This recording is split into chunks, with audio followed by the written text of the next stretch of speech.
I mean, dude, put Moto Limited Show on my graphics and let's freaking have a good time.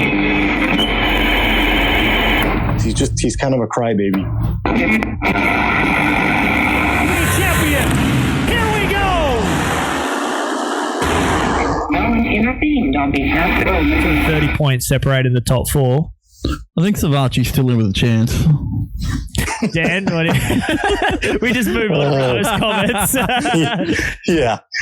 Nick, stop talking crazy. Hey, what? Any athlete will tell you what you have to sacrifice to win is tough. And here's what America's hoped for all year long. Ooh, golly shit, here we go. This is the center stage of Moto Podcasts. Welcome to the Moto Limited Show, presented by Street Race Solutions and Backyard Designs. Live from Brisbane, Australia, here are your hosts, Trent and Nic Still. Show 46 is live. Welcome to the Moto Limited Show, presented by Street Race Solutions and Backyard Designs. Normally say Nick, what is up? But we have no Nick in studio at the moment. He is pinning it at the moment to get here to make this one happen. But he'll be here very shortly. But it is Monday. It is 7 p.m. Australian Eastern Standard Time tonight. And we are live on Facebook. The Moto Limited Show is pleased to be partnered up with Roo Systems, Street Race Solutions, Backyard Designs, National Luna, KTR Apparel, Pirelli Tyres, Queensland Bike and Forward Drive, MPE Suspension, and iPone Motorcycle Oils. We are live on the Moto Limited Show Facebook, so join in the conversation in the comment section below if you're listening live. The archive will be available as well on Spotify and Apple Podcasts, and you can now rewatch this on YouTube as well. And a reminder, check out MotoLimitedShow.com, check out the links to all our partners, and get yourself some of the sweet merch we launched at the last week's show. Some cool t-shirts, obviously t-shirt and hoodie and a jumper there, as well as some other cool designs. So go check them out, grab them now. We also have credit card abilities. It was just PayPal before, but now you can get on there with your credit card and buy up big. So go check it out. And while you're there, if you are planning on racing the Queensland title, go and enter our privateer takeover. You enter to get in the draw to win a entry to both rounds of the Queensland titles at Coolum and Mackay.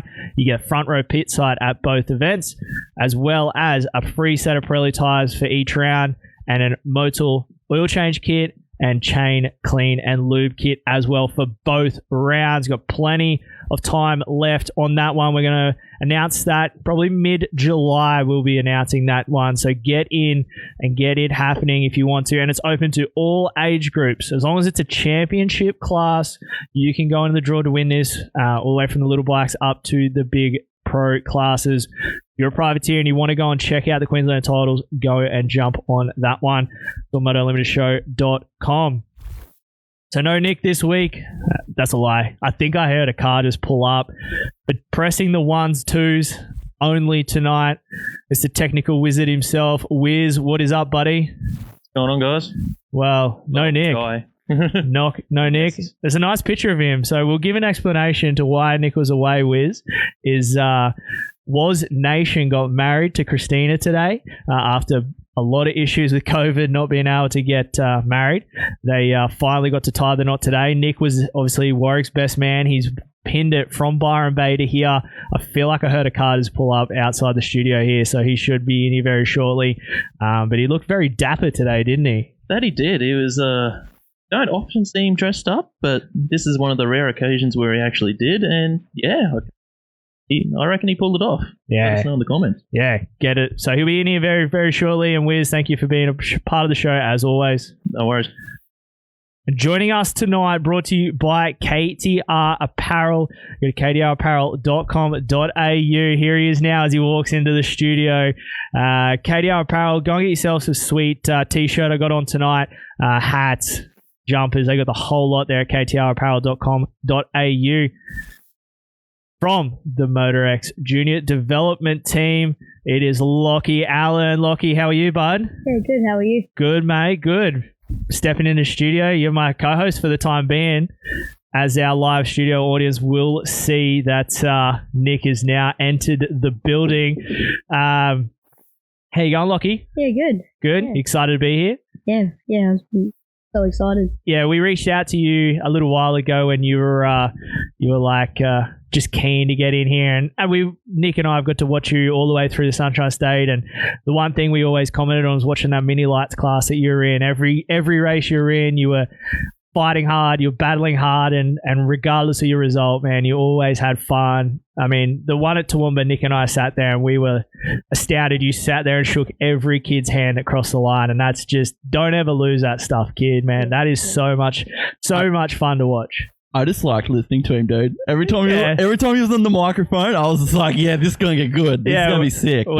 Welcome, Nic. Hey, how are you? What do you mean? I've been here the whole time. I've had to do all your reads. I butchered half of them because I'm not used to the read. And hey, when you do funerals, mate. You looking good. Looking good. You look fire. I didn't have time to change, but during the ad break, I will change. If you're an archive listener, you need to come and check out the front of this show because Nic has got himself dressed up. I like to dress to impress, mate. Yes. But anyway, Lockie, back to you. As you said, man, that was cool to see, and the fist pumps over the finish line. I mean, I got to interview you a lot over this year as you were up front a lot in that mini lights class, and it was so much fun to get you on the mic. I was so excited. I got to run down. I knew you were going to give me some good stuff. So is that something that comes naturally to you, or? Yeah. I just love to talk and try. Yeah.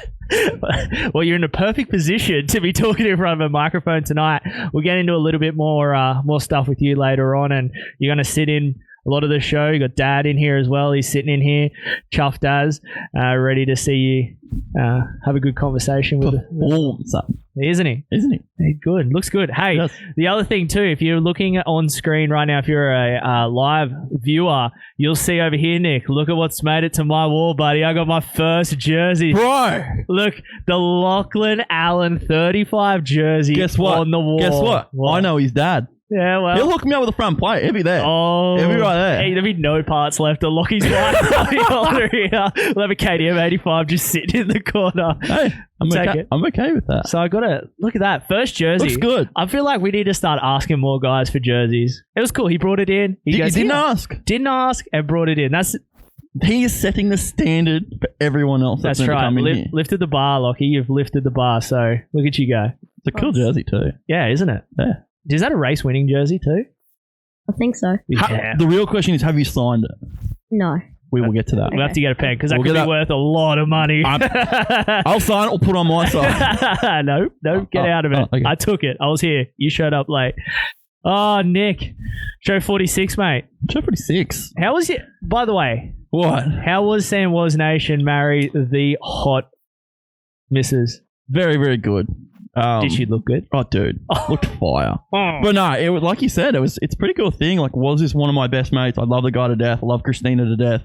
And being able to stand alongside him when the day it finally happened, it's been like a year and a half in the making now. Every time it got sort of close, COVID would sort of screw it up. And dude, it was getting touchy again. It was really, really cool to experience it. And big shout out to those guys. So they're sitting around a fire eating seafood and drinking wine and you had to drive here. Dude, that was a lot. That was a lot. That's all I'm saying is let's see those fires in the mail. Oh, if there ain't one, there's six. Oh, jeez. Big question. Did you cry? I didn't. Oh, dude, though, Iceman. I gotta give you props for something. What? So, here we go. 10 minutes before the ceremony starts, was just like, you're reading a poem. I was like, you what? He's like, you're reading a poem. I was like, no, I'm not. And sure enough, he gave it to me. And usually I reckon it would be pretty bad at it. Dude, nailed the poem. Look, because nailed it. You're a big time media guy. I wouldn't say big time. I'd say internet sensation. You're a big time media guy. Nic from Australia. But I'm going to ask you, what have you been doing? Me today? Yeah, you. At work. Some of us have to go to work, Nic. I went to work. Yeah, and then went down there. Yeah. No, we've been busy. I haven't been over the border, no. No, we got some cool guests coming on tonight, Nick. Yeah, we do. We got some cool guests. We have a cool guest. We have a cool in-studio co-host, but we got cool guests coming on as well. Big show for us tonight. Coming on later on, we'll have Serco Yamaha's Jesse Dobson joining us fresh off the 3-2 for second overall down at Maitland. Want to talk to him. We haven't spoken to him since the start of the season. And, dude, his performance at Canberra, coming back from that broken collarbone and just still getting in the top 5, epic. So absolutely unbelievable. But talking about the Serco Yamahas, yeah, we'll get to that. Don't start the biscuit there too early. Upsets me. It is. And then later on as well, we'll have Gas Australia's Aaron Tanti, fresh off those flying 2 motos. Dude, he there. had fun. He was having a lot of fun there on his Gas. So we'll be talking to him a little bit later on. The iPhone giveaway. If you're a live viewer, this is your last opportunity to share the live stream, right? Shared in the comments section to go into the draw to win this $1,000 iPhone oil deal. Thanks to the guys at Link International for giving this one away. We'll be drawing this next week, Nick. Random draw for who wins this. You'll get $1,000 is a lot of money.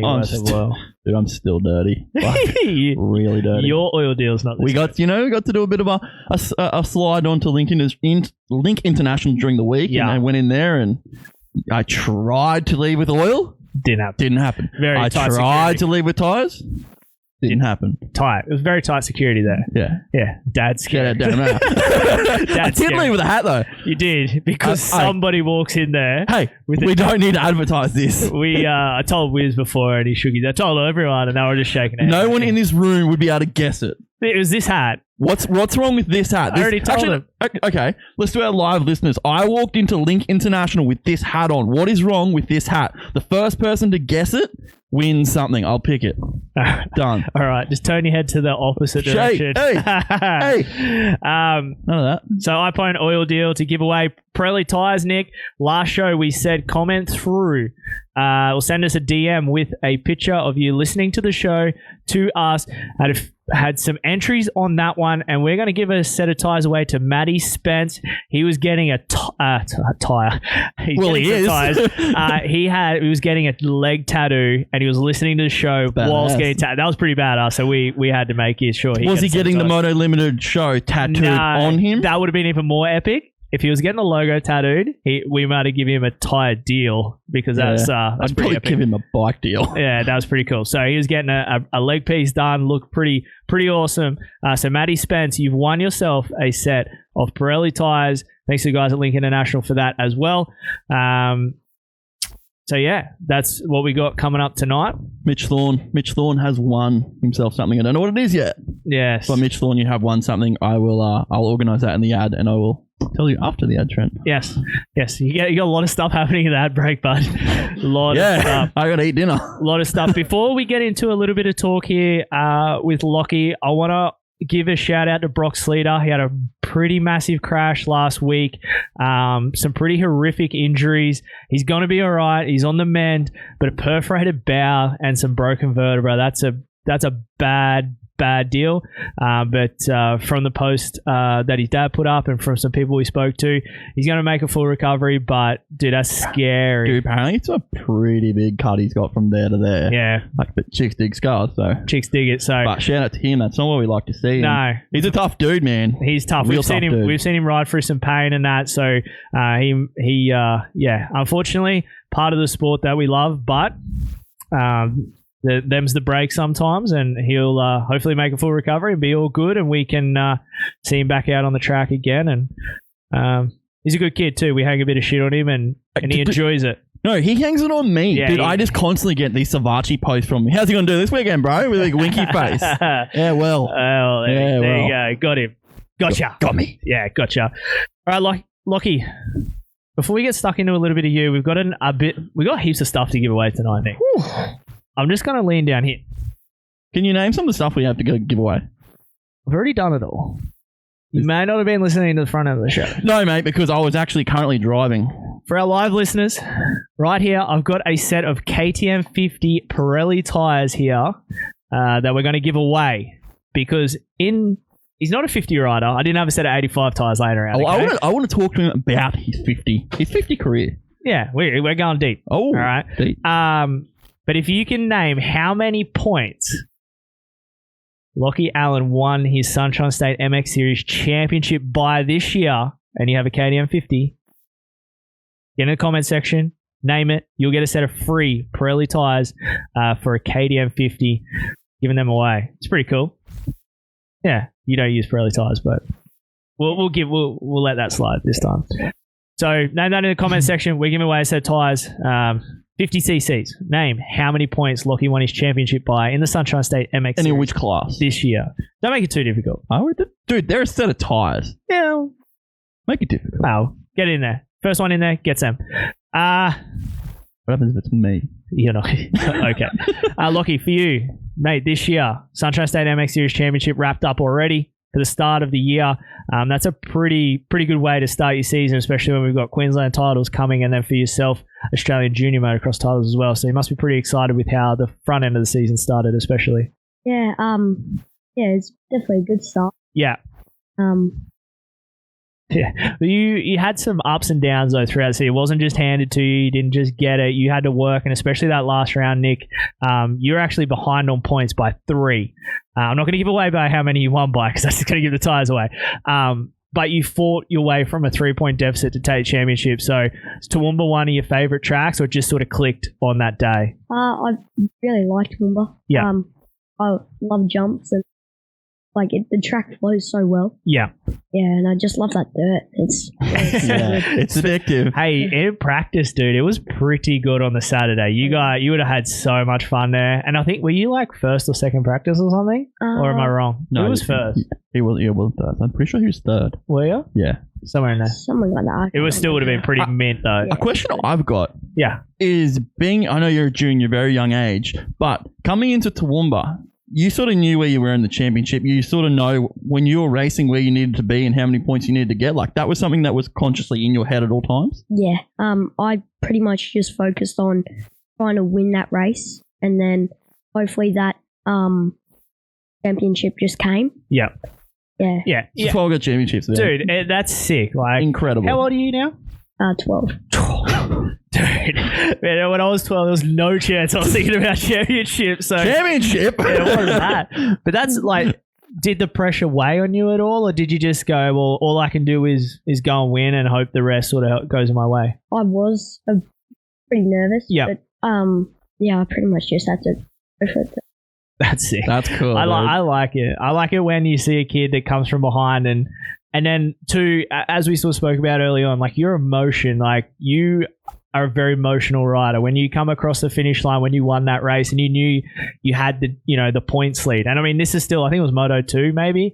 I don't think it was Moto 3. I think it was Moto 2. You come across the line, you knew you had the points lead then, and like just a massive fist pump, dude. And that's something where a lot of 12-year-olds, dude, are not in the right frame of mind. So I say you got two big fans here. Like we got to watch you all season, and we've lost touch with the junior scene, but now we got to watch it this year, and dude, we were big fans of you. And I said that handshake at the end is that something that that mum and dad taught you, or is that just something you did on your own? You just want to shake hands with everyone? Yeah, I pretty much did that by myself. I believe that everyone deserves to be taken by a hand.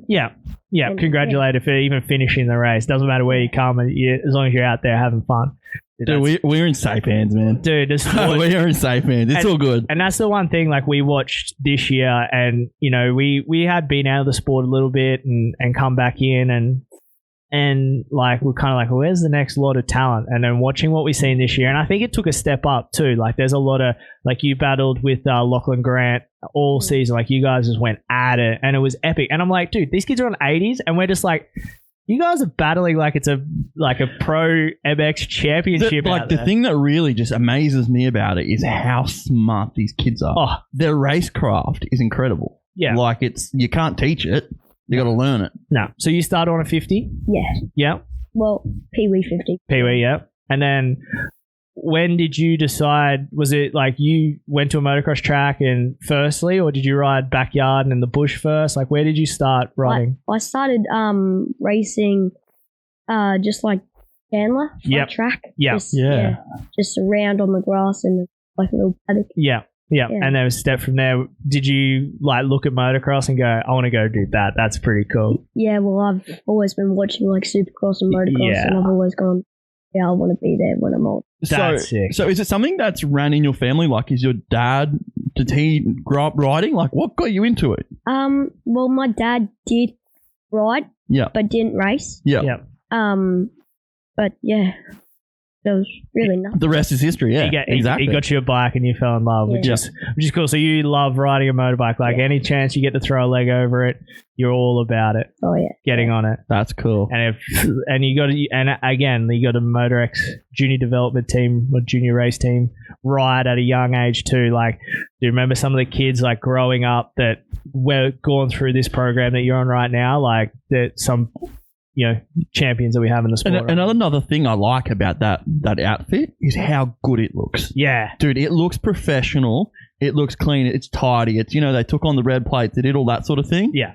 Incredible. Yeah, you guys, dude, that was cool. I remember talking to your old man when you guys busted him out at, where around was that? Coolum. Was it Coolum? Yeah. Yes. And I was like, that's, you guys cool. That's what we want. Yeah, like me and you were pumped. Yeah, like, we're just like, you guys killed it. And then you seen everybody started doing it. Like you guys set the trend and it looks good out front too when you were leading the way. What was your favorite makes track? it easy for me. Yeah. He's like, he can't read the numbers, but he's seen the red plate. I was like, I know who that is. Yeah, I got him. What was your favorite track so far out of the Sunshine State MX series? probably Toowoomba. Yeah, Toowoomba. boy. Yeah. Wrapping up a championship always makes it Yeah. pretty sweet, hey? Yeah.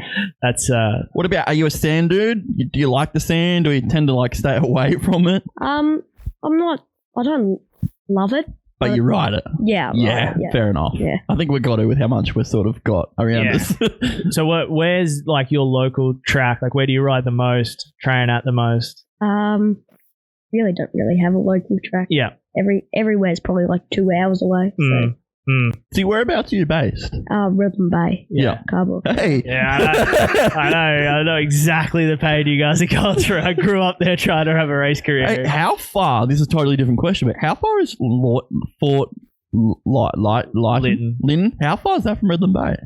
Maybe 40, Yeah, somewhere like 40 that. odd minutes. Have you ridden there? Yeah. Do you like Well, it? that's where. Yeah, Yeah. I like it. I like ride there every Tuesday or so. Oh wow. Yeah, Yeah. I love how it's so jumpy and Yeah, it's more like stadium cross sort of Yeah. stuff. Yeah. So you can sort of see it. I can see this kid growing up and being a supercross guy. Bit of Supercross. Yeah, You want to I go love do Supercross? Yeah. Yeah. The look in his eyes, man, was like, yeah, boy, I want to do supercross. We going to the US or what?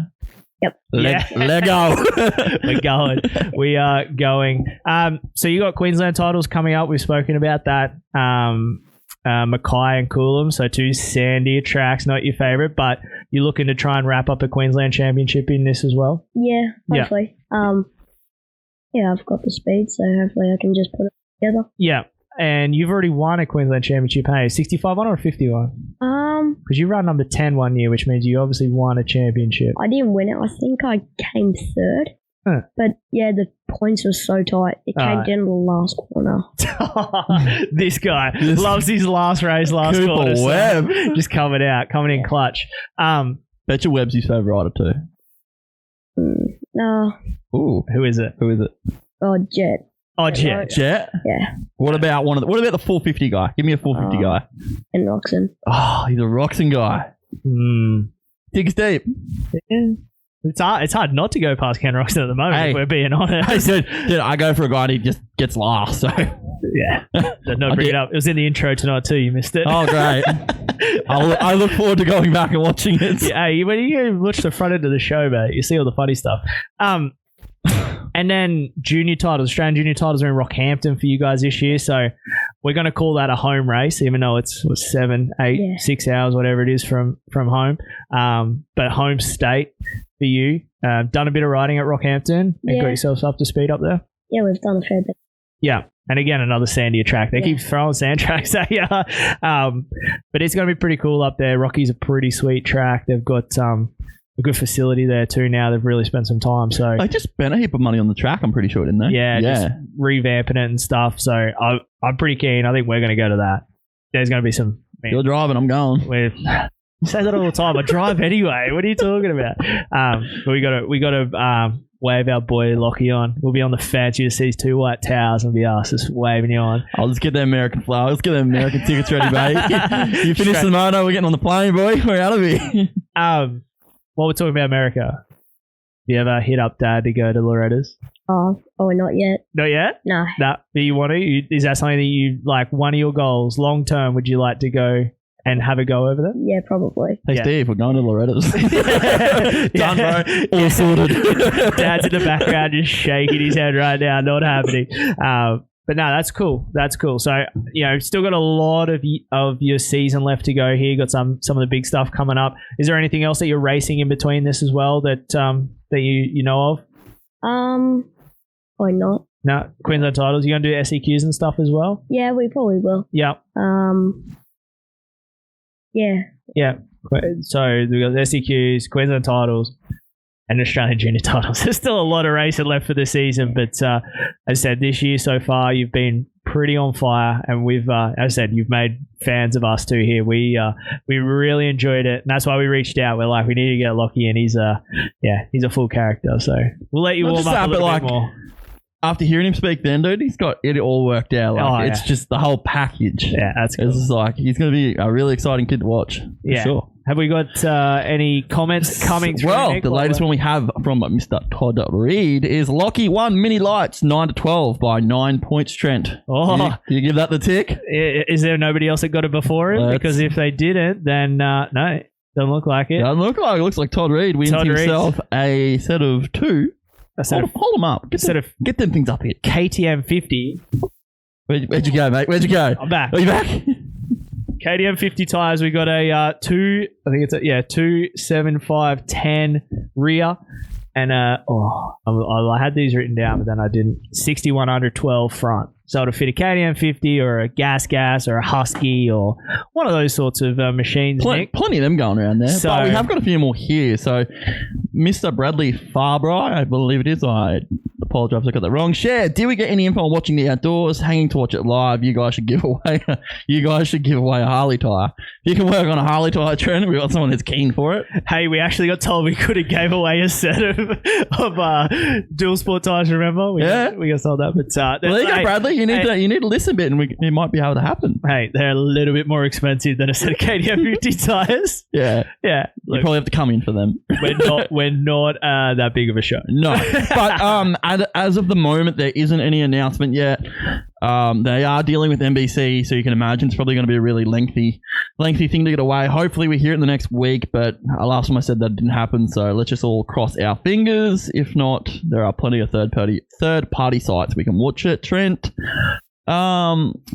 did I have a date tonight? You bet I did. A lot of shared. That's what we like to see, Trent. See that whole thing there saying shared? Yeah. That's what we like to see. Why are we seeing people say shared? Because if you want to get the last opportunity to go on the draw to win the $1,000 iPhone oil deal, share the live stream, write shared in the comments section that you have done so, and you will get one more opportunity. Random drawn next week. We'll have how we're going to do it, Nick. We've discussed this. This is a bit better than we don't have a bucket or anything here this time. We're going to list all the names. Yep. Put them on a spreadsheet with a number. Next week's in-studio guest. Which we can announce. Talia Drew, mate. Talia Drew. Team 17. Team 17's coming in. And then, this is, I said to her, I was like, you need to drag your brother. Yeah. 2 seconds later, I get a friend request from her brother. I was just like, yeah, she might be doing it. She might be dragging it in. They're coming. Yeah, they're coming. Next week, they will pick. So, if you probably want to win, I reckon she'll probably pick number 17. Yeah. Saying.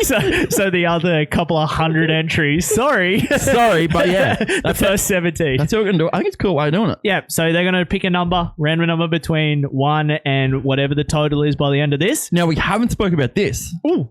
But. Yes. When we pick that number and we say that name, how long does that person have to message us and acknowledge it before we pick another? 1 week, because they could be they should be a live listener because they've shared it live, but for some reason they didn't. They listen on the archive. We'll give them 1 week. 1 week, and if they don't get back to us with any details, we'll redraw it the following Monday until we find someone. I'm pretty sure if you won $1,000 worth of oil, you are getting it. If it works out that the person who won lives in my street. Coincidence. If his name is Snick, no, Sick, Natil. Is that the best you could come up with? I was just changing the first two letters around. The first letter out. Schmack Schmollersborn. I wasn't doing that. Yes, if that's the name and he lives at Clinton, not happening. I know what you're talking about. If My neighbour might like oil. If it goes to 6 Carrington Road, Toowoomba. You can blame me, you can blame Dad, Corey, Kara, Jeff. Jeffrey still might get the call up. 6 Carrington Road though. Yeah. What a place. Yeah, Queensland Bike and Full Drive. Nick, go get yourself a Gas Plus KTM or a Kawasaki. Brand new 2022s. Yeah. KX 450 Trent. They look fine. They do. I think Nick, you're Nick. Karen or Jeffrey might have to hook me up with a new one. I'm pretty sure we can make that happen. Yeah, a new one. For $0. For $0. You have to go for Ray to see that one. I'll go straight to the top, baby. Karen it is. Straight to Karen. But go see Queensland Bike and Full Drive. Queensland Bike and Full Drive. Locally owned business. Karen, Jeffrey, Corey when he's in there. The whole team up there are there to help you guys out. Locally owned business. Go and support them. Speaking. Karen Morrissey. You're back. Actually, I was a little unorganised this afternoon, but maybe going to try and hook up a little surprise here later on. So we'll for who? We'll talk it. We'll talk it in a sec. Nick, let's get into some Promax chat before we get to our first commercial break and get our first guest on. Lockie, you watched all the Promax. You got to see it. Before we go, you've got notes. Can you grab your notes? Yeah, I got them. I've already read them. Thanks. You. Cool. Thanks. All right. Your favorite Pro MX rider? Oh, tough, hey. It's okay to say Kurt Gibbs.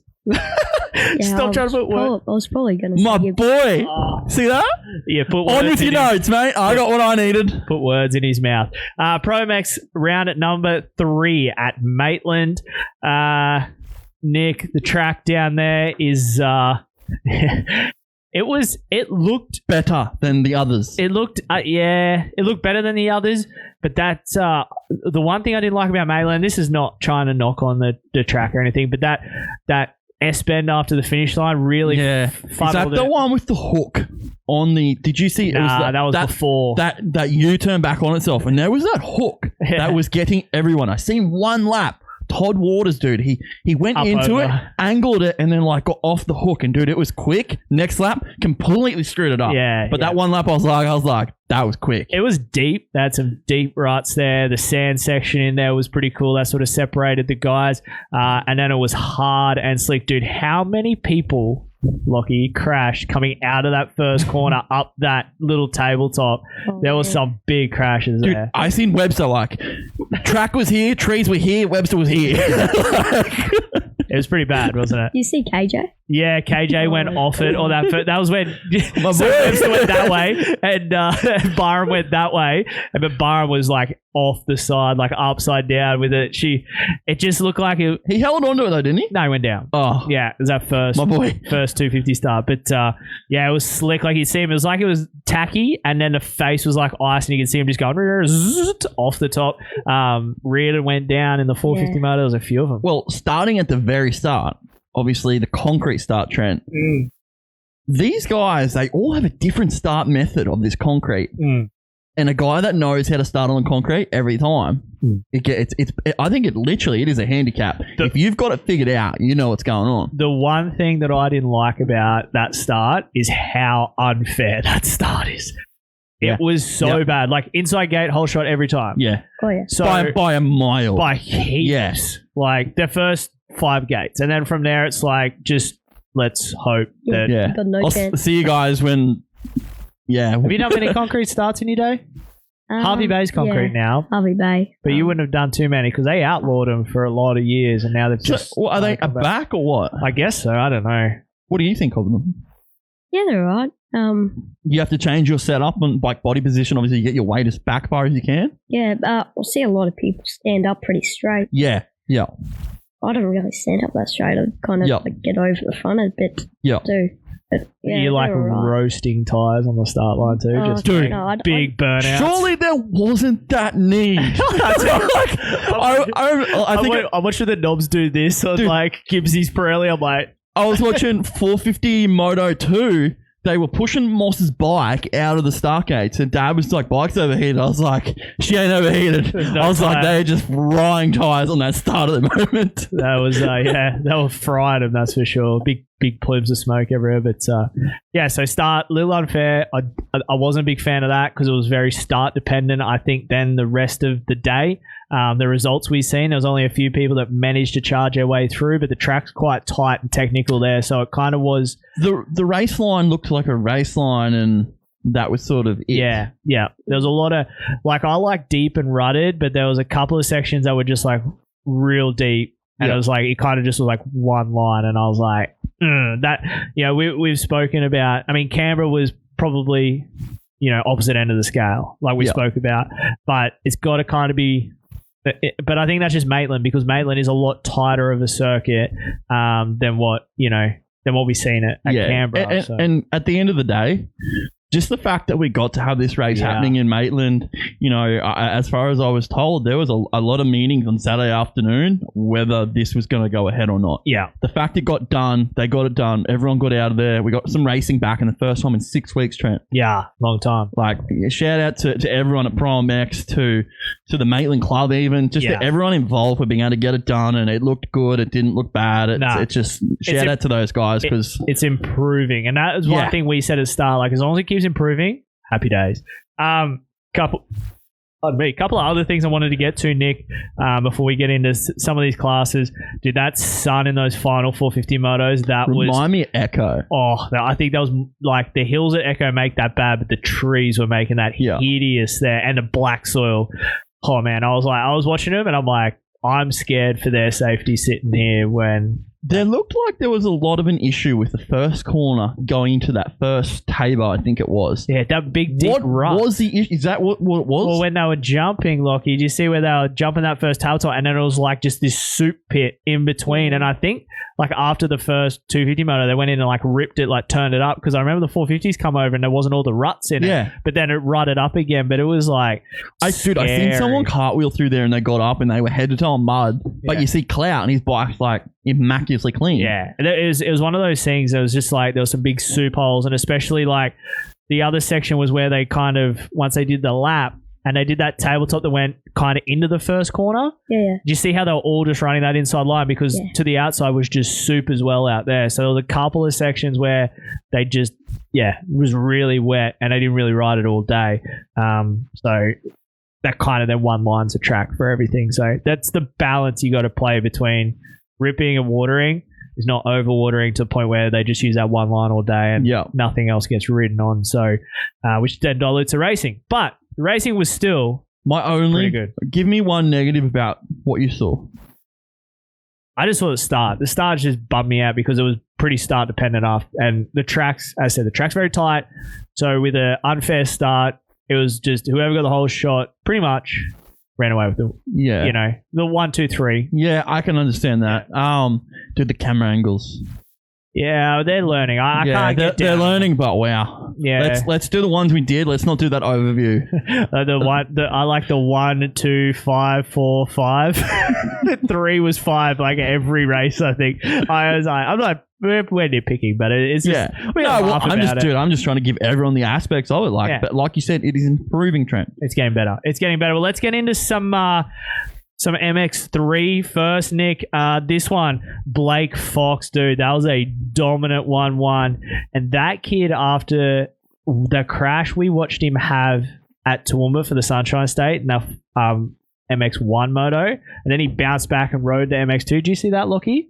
Yeah. Coming down Skyline. I think he got collected up with one of the, and just like cartwheeled down Skyline, got up and then raced the rest of the 250 races. Yeah, I didn't see his crash, but he, and then to go out at Maitland and go 1-1, like dominate.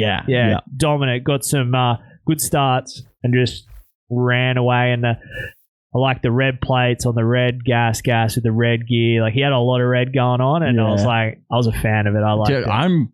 I'm sold on this gas program. Hey, yeah. I was a little bit skeptical at first. I didn't know what to think of it, but I'm pretty sold on it. Yeah, it looks good. I mean, he's killing it. Noah Ferguson's been fast. We're going to get to MX2 later on, and then obviously Aaron we'll have on later to talk about what his deal is going at the moment on that 450.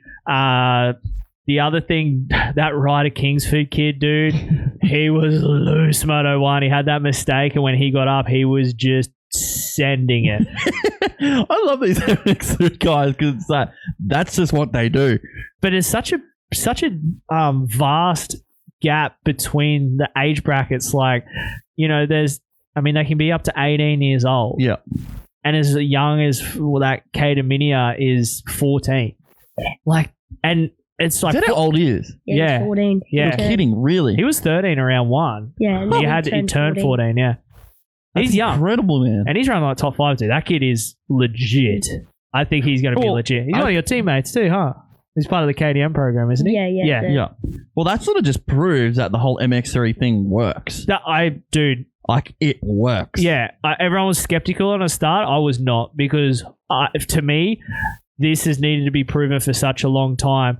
And 4 years doesn't sound like a big gap. No. But from the age of 14 to the age of 18, there's a lot of growing that goes on. Oh, yeah. But these guys are like sticking it to the older guys. Like that Ryder Kingsford, he's sticking it in there with Blake Fox. Like Fox is, I think, maybe 2 years older than him.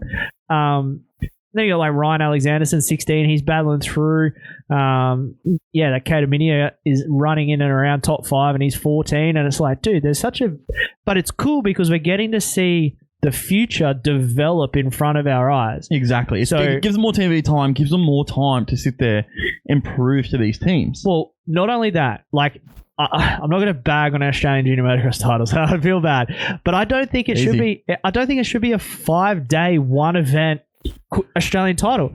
Like, how do you learn how to win a championship in 5 days? What MX3 is doing is teaching these 14, 15-year-old kids how to ride and improve and win a championship, 2 motos, 10 rounds, and they're going to learn how to put a championship together. And that's a true Australian champion. I like you saying, because it's really similar to the common old thing that we hear in America is if you don't win a Loretta's title, you're not going to make it. Yeah. Dude, Loretta's means nothing. You don't have to go in there and win a championship. It's the same as the Aussie Junior Championship. If you don't win it, it doesn't mean anything. It doesn't matter. But it's too hard. But what I'm trying to say is it's too hard to have these guys travel around Australia on mini lights. I understand that but it's good now that we have this as a stepping stone for these younger kids to learn how to ride championships without going into seniors, cold turkey. The under 19s never really worked, I didn't feel like, because you had guys that have been senior for 3 years with kids that are coming out of Australian junior titles. Now you've got a lot of kids learning, and the guys that jumped into seniors, I think COVID helped this as well, because a lot of those guys missed out on that opportunity to do under 19. So I feel like it's perfect timing and a perfect class. I am high on the MX3, and these kids are throwing down. Exactly, and it gives these guys more of a chance to build their name. So obviously, like you said, when they're in the MXD class, they've only got, how many years could they spend in MXD? Well, it's 3 to 16 under 19. Yeah, 19. I don't know. I just much prefer that before going to MX2. And like you said, they get to learn at a lot earlier age. I just think the whole program itself works. Yeah, it's proven now. It's proven now. Yeah. I hope it stays, and I think it should. It definitely will. Let's go to some MX2 talk. And you touched on at the start of the show, Crawford again, that Serco Yamaha, another expiry moto number 1, and then just comes down and just puts a beating on the field. What is it? I don't know. If you had to have a guess, what is it? Well, it was electrical at Canberra, and they didn't really say anything about what it was, but he changed bikes again. I'm pretty sure this thing locked up. Yeah, well, they pushed it, but... Yeah, like in terms of locked up, meaning she stopped. Yeah, I'm not too sure. Lost the power and everything. Yeah, so. I don't want to speculate or anything. No. It's just dude, so disappointing. And for NATO, dude, like we had him pegged as one of the guys. And he is. He went in and proved that Moto too. He's one of the guys. He broke the streak. Yeah. He broke the win streak. So he was not happy about that either. Yeah. No, Webster definitely was. He was upset. He was bummed, but it was his mistake, as he said. But Crawford, that was far. He was that second moto. He was gone. They weren't seeing him. So you like a bit Nato Crawford as well? Yeah, he's a good rider. He's Very good. He's a legend. Tall, man. Those legs, and when he's just moving that bike around up on his pegs, he's a good rider. If there was going to be a lit kit from the weekend, I'm giving it to either him or Tanti. Nah, I got my lit kit coming up. I got my lit kit, and I'm going to talk to them about it. Well, we know who that is. Yeah. We can speak to both. Yeah, but I said one and you said the other. Yeah. Webster still gets the overall. His overall streak's still alive. By 1 point, he got that too. But his win streak has come to an end. He was bummed, as you said, but I think it's a good thing because I think that's just fired him up. Yeah, it's like that's what I was like. In my head, I'm just like, is this dude now mentally got in his head that, okay, I'm going to 3 rounds in, I'm unstoppable. Yeah. Like, does that start playing in your head that I can't lose to anyone else? Yeah. That maybe when it finally does happen, it gives him a breath again, but like you said, it fires him up and gets going again. Yeah. Like that is a significant points. Like, yeah, he's still got a massive points lead over the rest of the field. Like he's. What is the points gap? Oh, I had it written down, but it's on my other notepad, which is down here, and I will look. That's what I mean. Like it's significant points. Like it's still. He can't be too disappointed about it. Like 30 something. Yeah, you can't be disappointed about that. Yeah, so but he was, as we've seen on the podium, I think he's more disappointed with his riding.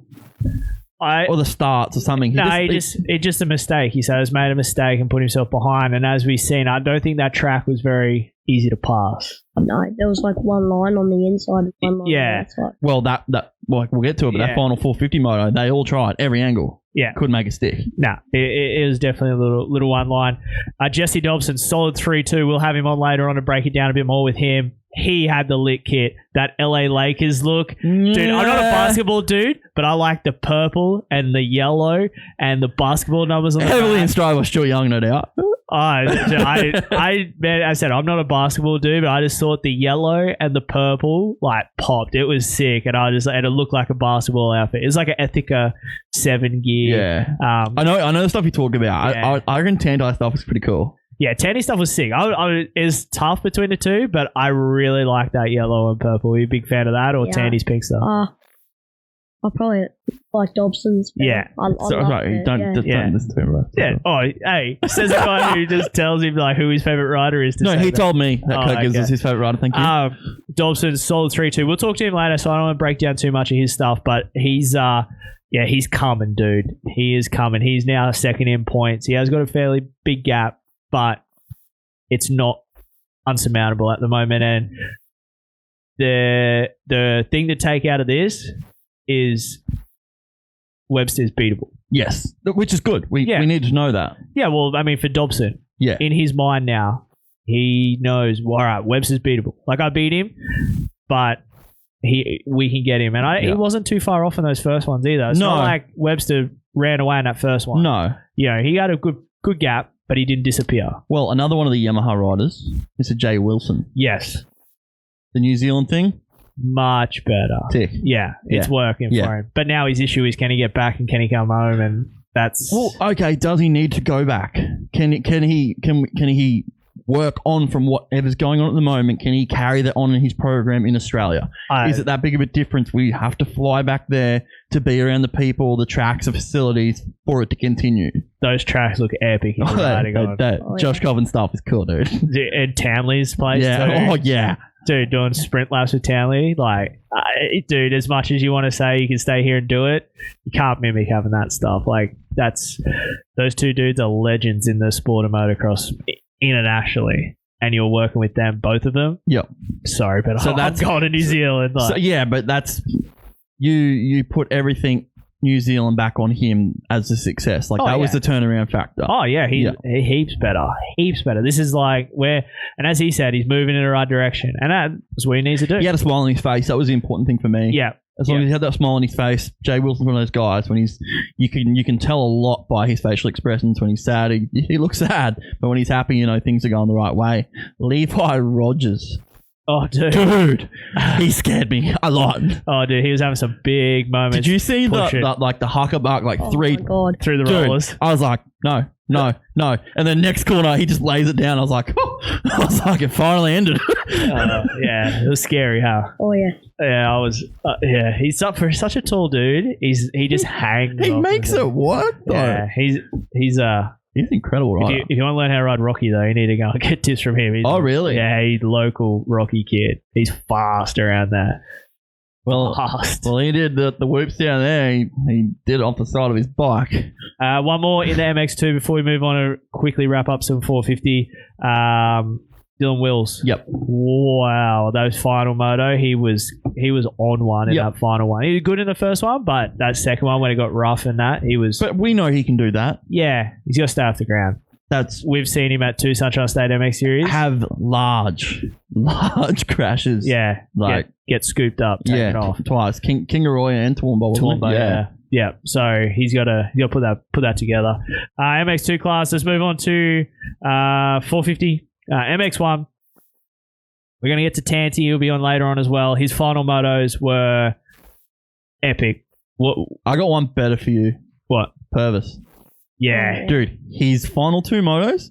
Yeah. What the hell? Yeah, but just out of nowhere. But yes, but I'm going to throw this at you. He went like 5 or 6-4 or something like that. Where Tanti went like 3-3. Yep. But Tanti was 8th, where Purvis was like 9th or something in the first one. So that's Tanti's jump. Yeah, was but I bigger. expect Tanti to be there. Yeah. I didn't really expect Purvis to be there. Yeah, we know Tanti has the speed. Now we need the fitness because that first one, he was up there and you could just see that 25. That'll come though. Tanti's coming back from injury. Yeah, that's what we expect. He didn't crash. No, that's solid. The important thing out of that weekend is that his bike was not on the ground. Yeah. The Clout Duffy battle. Did you see the little piece that they did with the two of them? Like, I didn't like it. I did. Yeah, sorry. Like I'm all cool. Dude, with I did not like it. Yeah, I'm all cool with selling the thing, but it just felt real. Fake's not the right word, but it felt like it was scripted-ish. But it just at the same time, it felt like they hated each other. I liked it. I didn't like it at all. I want it to be. I feel like that's the old school, right? Like, you're very young, so it seemed a bit very dirty. It's good, but because a little bit of rivalry, yeah, a little bit of. I just didn't like. It felt very like, as I said, it felt like they were given the words to say. Yeah, yeah. I could be. I'm probably wrong, and I'll take it. But I like what they were going for. I didn't like the execution of it. And that's just me being a nitpicky so with a microphone in front of my mouth. But I like the hype they were trying to build because I like the hype they were trying to build. It just could have been done more classy. That's right. Yep. That's all I'm going with. I liked it. Let's keep some more of that. And I hope there's a real like hatred or real rivalry between the two, because that's gonna send all those last comments, dude. There was a couple of digs in that. That's what I felt like was real. Something happened in Manji. Yeah, the last corner thing. Yeah. Pushed him off. Yeah. And he'll do it again. Yeah. Now, that was spicy. I'm like, that part. The first bit, I was like, this is like real corny. Yeah. And then that last bit, Cringy. I was like, oh, there's some sting in these words. Let's get some more of this. Well, let's go back to that as well. When final moto, we had Kirk Gibbs out front, we had Clout behind. Yeah. I was just like, I remember when these roles were reversed and Kirk sort of, yeah, smashed him, yeah. Put Cloud off. I was waiting for it. I was waiting for it to come, but I think it was a little difficult. A little difficult. So I'm interested in that. Clout gets a red plate off Duffy now, so that's going to give Duffy a little bit more fire for that one. And then Gibbs being Gibbs in that final moto, dude, when it's rough, nasty, and haggard. Kirk Gibbs every day of the week. Controls it. Yeah, solid. He was fast though all weekend. He got the best start and then just braked heavy, and Clout went around the outside in that first back-to-back. It was odd. Who went really deep in the MX2 Moto 2? Had the great start, went real deep, and I'm pretty sure Webster went around the outside. It'll come to me. It would have been one of the Yamahas because they were on the inside. It was Dobson. Yeah, it was exactly. Yeah, dude, he was miles out in front. Yeah, and then overshot it. What did he just? I don't know, two dives on the inside. And I think the outside was pretty deep too. So I think it looked like he kind of got bogged down, and then but anyway, that's that first corner. coming at you. Every time. That's going to wrap up 450 class. Nick, have we got many comments coming through there before we move on and go to our first commercial break of the evening? Have a look. A few people asked when we got married. Red Nurback, nice clothing. Thank you. You actually, when you were talking before, you look at me with a Monster Energy hat. I thought I was talking to Ricky. Someone in here's got, is that Ralph Sheehan? The Ralph and Ricky bud. With the monster hat with the suit. Darren Mayer. What about the tear off V roll? Oh yeah, that was pretty. What's that about? It was another one of those things where they had Melrose with a set of tear-offs. Yeah. And Dobson, I'm going to ask Jesse about it. Jesse with a set of roll-offs, and they threw mud at him to show the difference. I was like, oh. Okay. Do we all see that photo of Melrose when he looked like he was about to join Men in Black? It was like standing there doing a meeting. It had these black like tight glass. Dude, it was funny. I saw I got a good giggle out of it. But that and a lot more shared, Trent. And why are people commenting shared? To get all your final chance to get that $1,000 iPhone oil deal, share the live stream, comment, shared, and you will go into the drawn next week. Random draw by one of the Drew siblings. And apparently my wedding's next, thanks to Mum. One other thing, I liked Rihanna's hot mic situation there. I left that off the notes because I was like, I might be the only one to notice this. What's his name? Crawford. Yep. Thanks, Lockie. All good. You gave it to me. Got you, bro. Yeah, where he's like asking him about the bike, and dude, he's very lucky not to say something there because that was hot. There was a hot mic and could have been disastrous. I'm gonna put something out there to you guys. We gotta make it quick because we gotta get through this hot mic thing. Deliberate? Yes or no? Can't be deliberate. Dude. Look what it did in America. Yeah, I know, but... And I heard a few funky things about that as well. Yeah, it could be. People knew that was not the case. Like, people knew it was live. Everyone wants a story. Everyone's trying to build a story. Yeah, trying to sneak in him saying something. Could be right. I don't know. I'm just giving you I'm not saying that's the case. I'm just putting that idea out there. That's a lot of reading into. What it is. Hey, Nick, last week, before we go to our first commercial break, we brought in the new stock market, Moto Limited Show stock market. We did. We haven't got an official title sponsor this segment yet, but we're working on it. We're going to call it the Moto Limited Show stock market to start. You right, Wiz? You ready to go?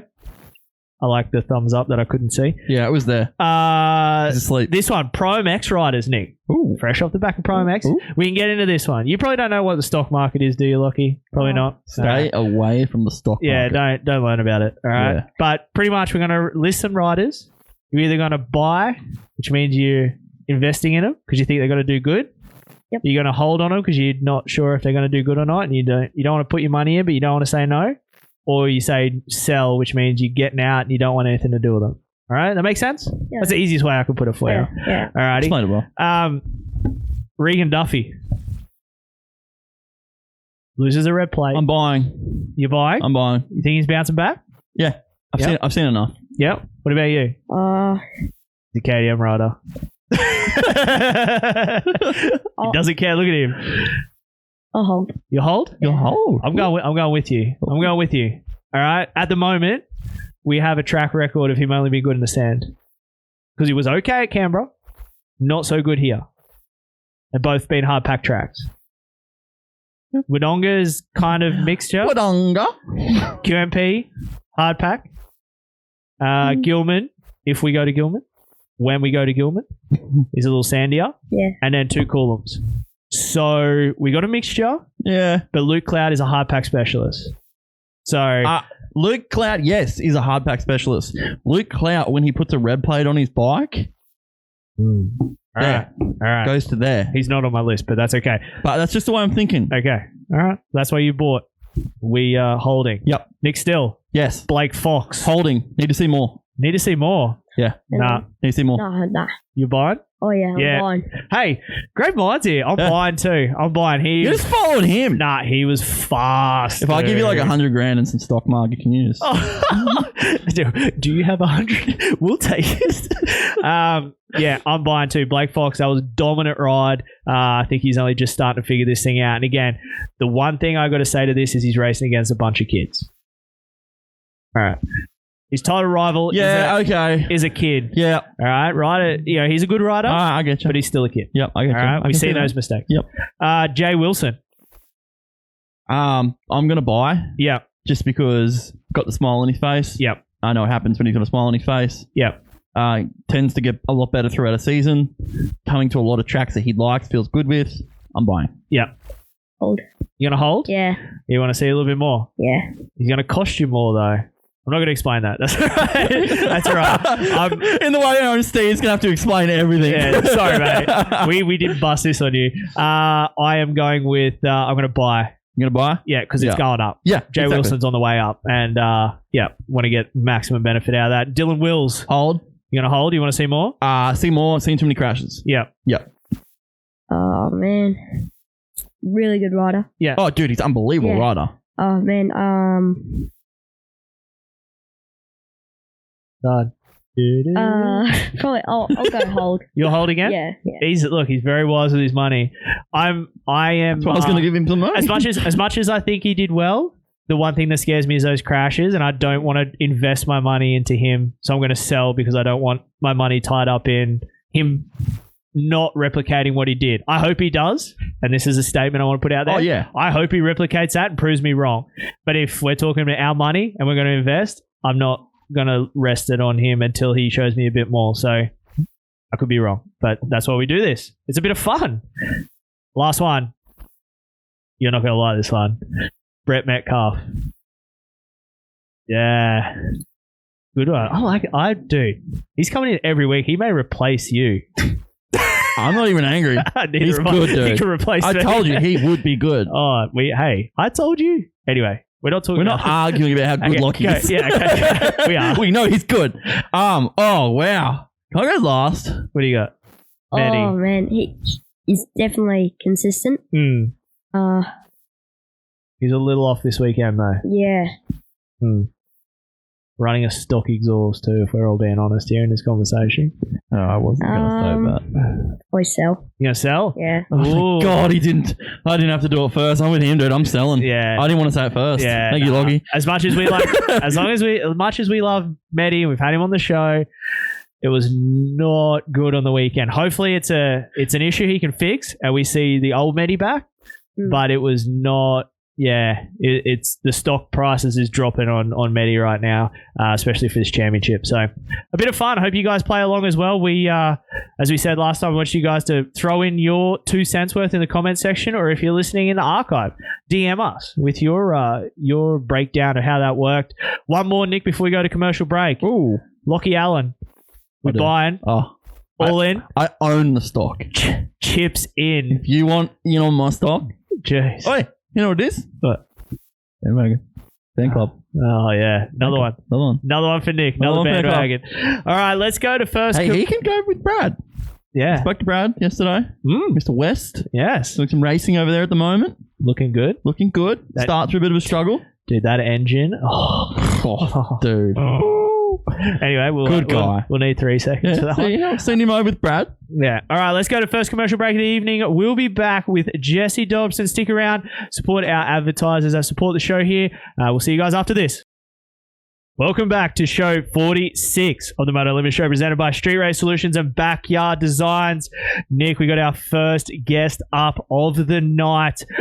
This guy's going to be brought to you by Street Race Solutions. He's actually sponsored by Street Race Solutions as well. You've seen, I don't have to do it anymore. I don't have to tell you what Street Race Solutions is all about. I've seen the sign. Holy shit. I've seen the workshop. Quickly, the sign was the highlight. Yeah, it's epic. Yeah. Yeah. I would not like to pay the bill on the sign, No. though. Oh, no. But No. it is a Great sign, though. Sign, and the cars, dude. We got to see some of those cars in the works. Dude, I sat in it. Oh. Yeah, the thing was just idling. I was just sitting there, I had the biggest grin on my face, man. It was good. Yeah, if you want a car build, anything from the Nissan GTRs, S&R chassis cars, these guys are killing it. The engines in these things are just epic. Like, I mean, I'm not a big car guy, but I was like, holy shit. But it made you interested. Dude. Like we spoke to, Stu's going to go for something insane. Yeah.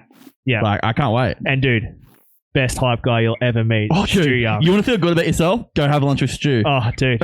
we left there king of the world. Yeah. But brought to you by Street Race Solutions. From Serco Yamaha, we have Jesse Dobson. Jesse, how are you?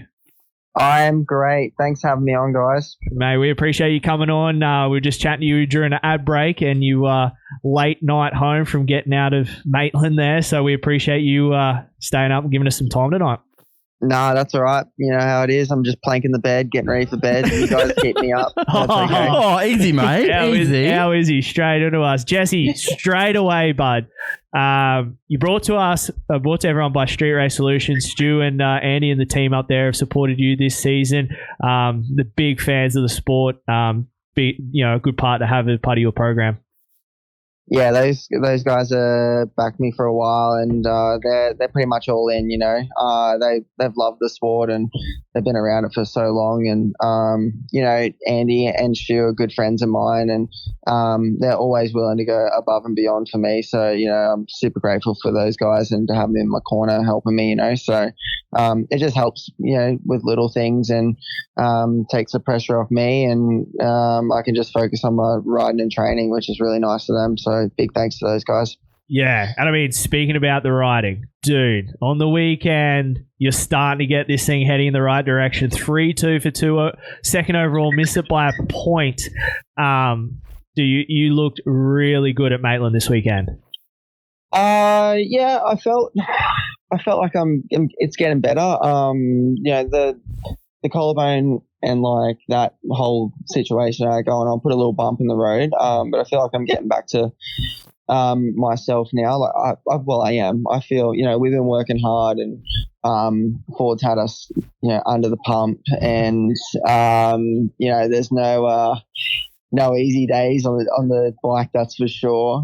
So I feel like I'm in a good place. But on the weekend, I think the second moto, I rode like myself. But the first moto, I wasn't super comfortable.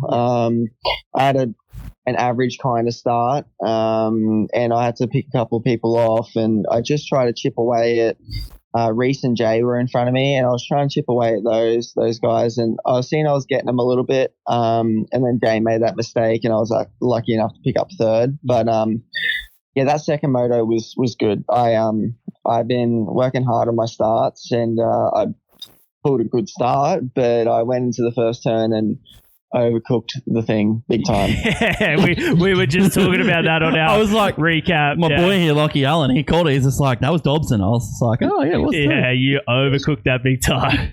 Yeah, it was me and NATO. We had a good jump and we squeezed Webster.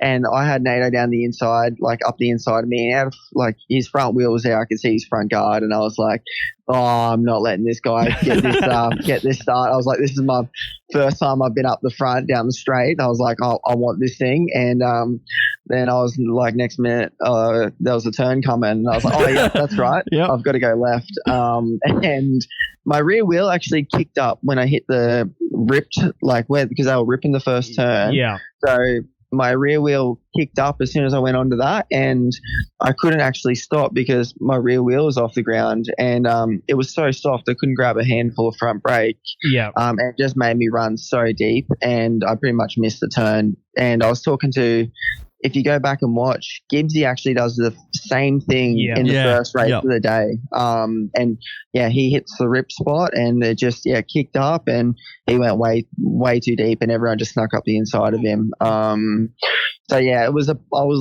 going into the thing thinking I was a hero, and then come out, and I was in fourth, and I was like, oh yep, this is still good. I was still happy with that because I think that's the best start I've probably got at a national ever. Yeah. So it was good, and then I ended up passing Webster like the third turn, which I was in third, and then I just started trying to chop away at those guys in front. NATO was riding good, and he just got around Jay a little earlier than I did, and he got away. But NATO rode solid, and Jay was riding good. Everyone was riding good. I think at the moment everyone's working hard, and everyone's riding really good. On the weekend there's about 5 of us that are not scared, and they really want it, and they want to take down that red bike. So it's it's fun. It's fun being in it all.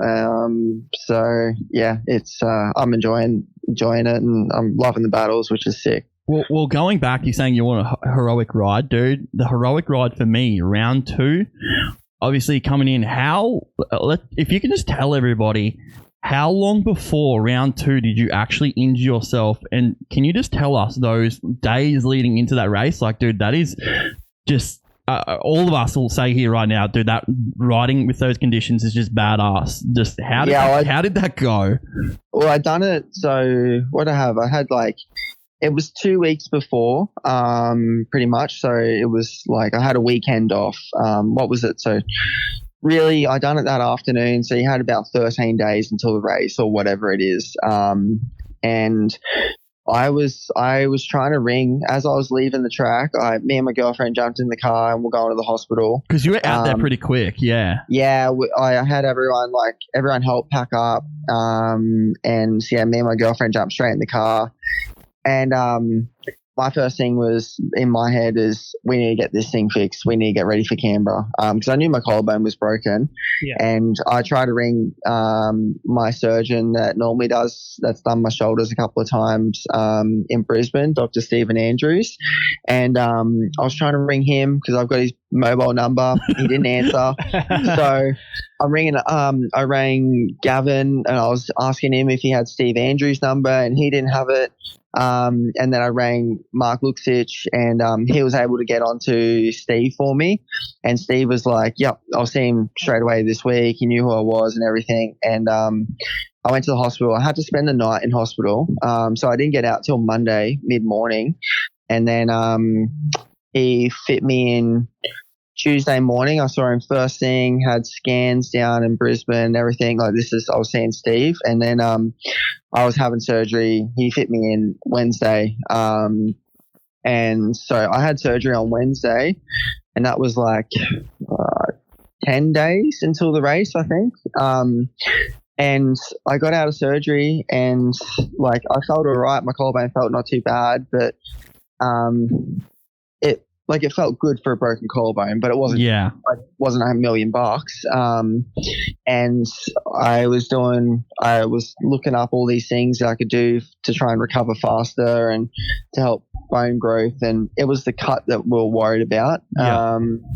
We're trying to get that thing healed, and I was doing what's it called? Hyperbaric chamber. Yep. And I went there and I was talking to the guys, and I ended up spending, I did 5 sessions, I think 6 sessions, and the sessions were nearly 2 hours long, and it cost me $1,000 just in recovery. And they told me the price, and I was just like, yep, whatever. If it means I'm going to heal faster, let's do it. Let's take the risk. I don't give a shit. I want to be on the line at Canberra. I want to be in this thing. And it was I remember it was Tuesday or Wednesday that week of the race, and I said to my girlfriend Jazz, and I was like, I couldn't even put my socks and shoes on. I still had her pretty much dressing me, and I was like, I really don't know if I'm going to be able to do this weekend. Hey, I had 4 days till the race, and I'm sitting there. I was just like, I have no idea if I'm going to be able to do this. And I saw the doctor on the Friday or the Thursday, and we got an X-ray, and he's like, "Yep, all looks good." And I was like, "Oh, okay." And he said, "Oh, you're just gonna it'll be fine." He said, "It's just whether or not you can handle the pain." And I was like, "Oh, yeah, it puts it back on you, yeah." And I was like, "Okay." And I was like, "Well, is there anything that we can do or anything like that?" And he's like, "No, just have some Nurofen and just deal with it. Just see how you go." And I was like, "Oh, okay." And he's like, "Oh, incredible. I reckon you'll be sweet." And I was like, "Really?" At this point, I could hardly put my shoes and socks on. And I got a bit of foam that we stuck over the cut because Canberra's roost is pretty bad. Well, that was my next question. How did you deal with that?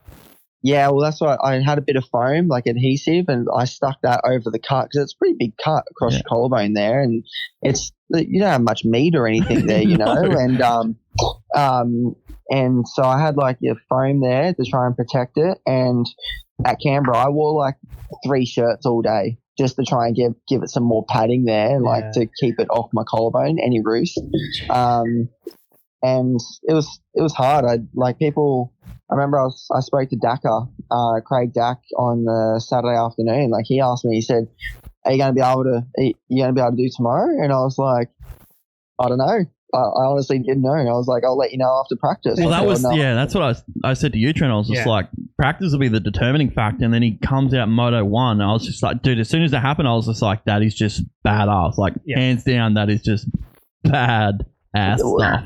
Well, yeah, I done practice, and I was like riding around a little bit. I did one of the tabletops over the back, and I cased it, like, because I just went to do it on like my 3rd lap, and like, I'll see if I can do this thing, and I cased it, and my collarbone felt all right. And after that, I was like, we're on, we're good. So, I think I qualified like 6th. I only did like 1 lap, and I was just like, yep, I'm happy. Oh, I think I was 7th, and I was like, yep, that'll do. I'm going in. That's a boss move. And the biggest thing for me was at Canberra was like the first turn was a bit. Yeah, you can say it. And I was just like so cautious through the first turn. Like, I pretty much should have just. I wanted to almost let everyone go and then just ride through the first turn last and then start picking off people. And my starts were that bad that I probably could have almost done that. Yeah. But once I got around the first turn, my collarbone actually didn't bother me. It was my pelvis and that was bothering me the most. Because I took a good whack to that when the bike come over and hit me at Coolum when I crashed. Was huge. Yeah, I watched the whole thing, dude. Yeah, it was my pelvis was giving me the most grief because it felt like I had a torn muscle on the inside of my leg. Yeah. And I felt like all my hamstrings were torn, and then in my core, it felt like I had a torn core because everything attaches into your pelvis. And I was like weak going into ruts and stuff like that. You got all that checked out though? Yeah, I got it all checked out. There was no breaks because I'd broken it before and I thought it was the same thing. I remember. But they just said that it's taken such a big whack. Everything's so inflamed. It's just giving you the same symptoms. Yeah. And that's what I was dealing with the most on the race. And I felt like it held me back because my balance was all off. But my collarbone actually didn't bother me that much once I started riding. Like, it didn't, I wasn't like, oh, my collarbone, oh, that hurts or anything like that. I just try to block it out and pick off laps. And I was surprised myself.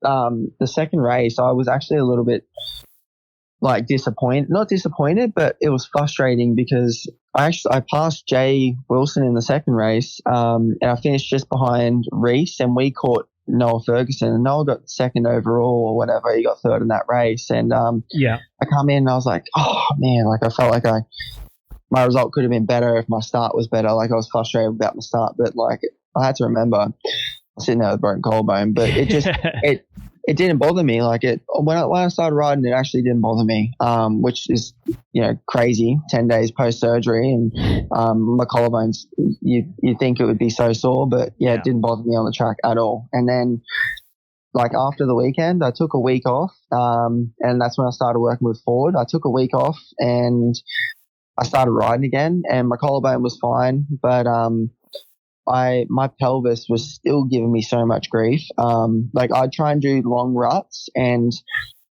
you don't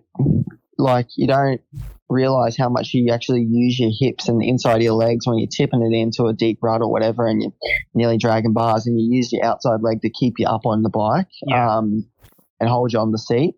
I was going into ruts, tipping it in, and basically just falling over with my leg out.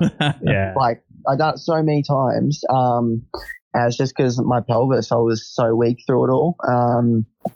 But that kind of went away, and it's been good since, but it's it's kind of funny. My collarbone actually was never a massive issue when I was riding, just because I guess I put the plate in and couple of screws and she's good to go type thing, you know. So, well, I mean, obviously now in hindsight, like doing that going through all that and getting yourself out to Canberra. I mean, you're 34 points down on this championship, just slid into second overall in the points after you ride on the weekend. Like, now you can go, I'm fit and I'm healthy now, and you start to put things together. Like, this championship's not out of reach for you. Absolutely not.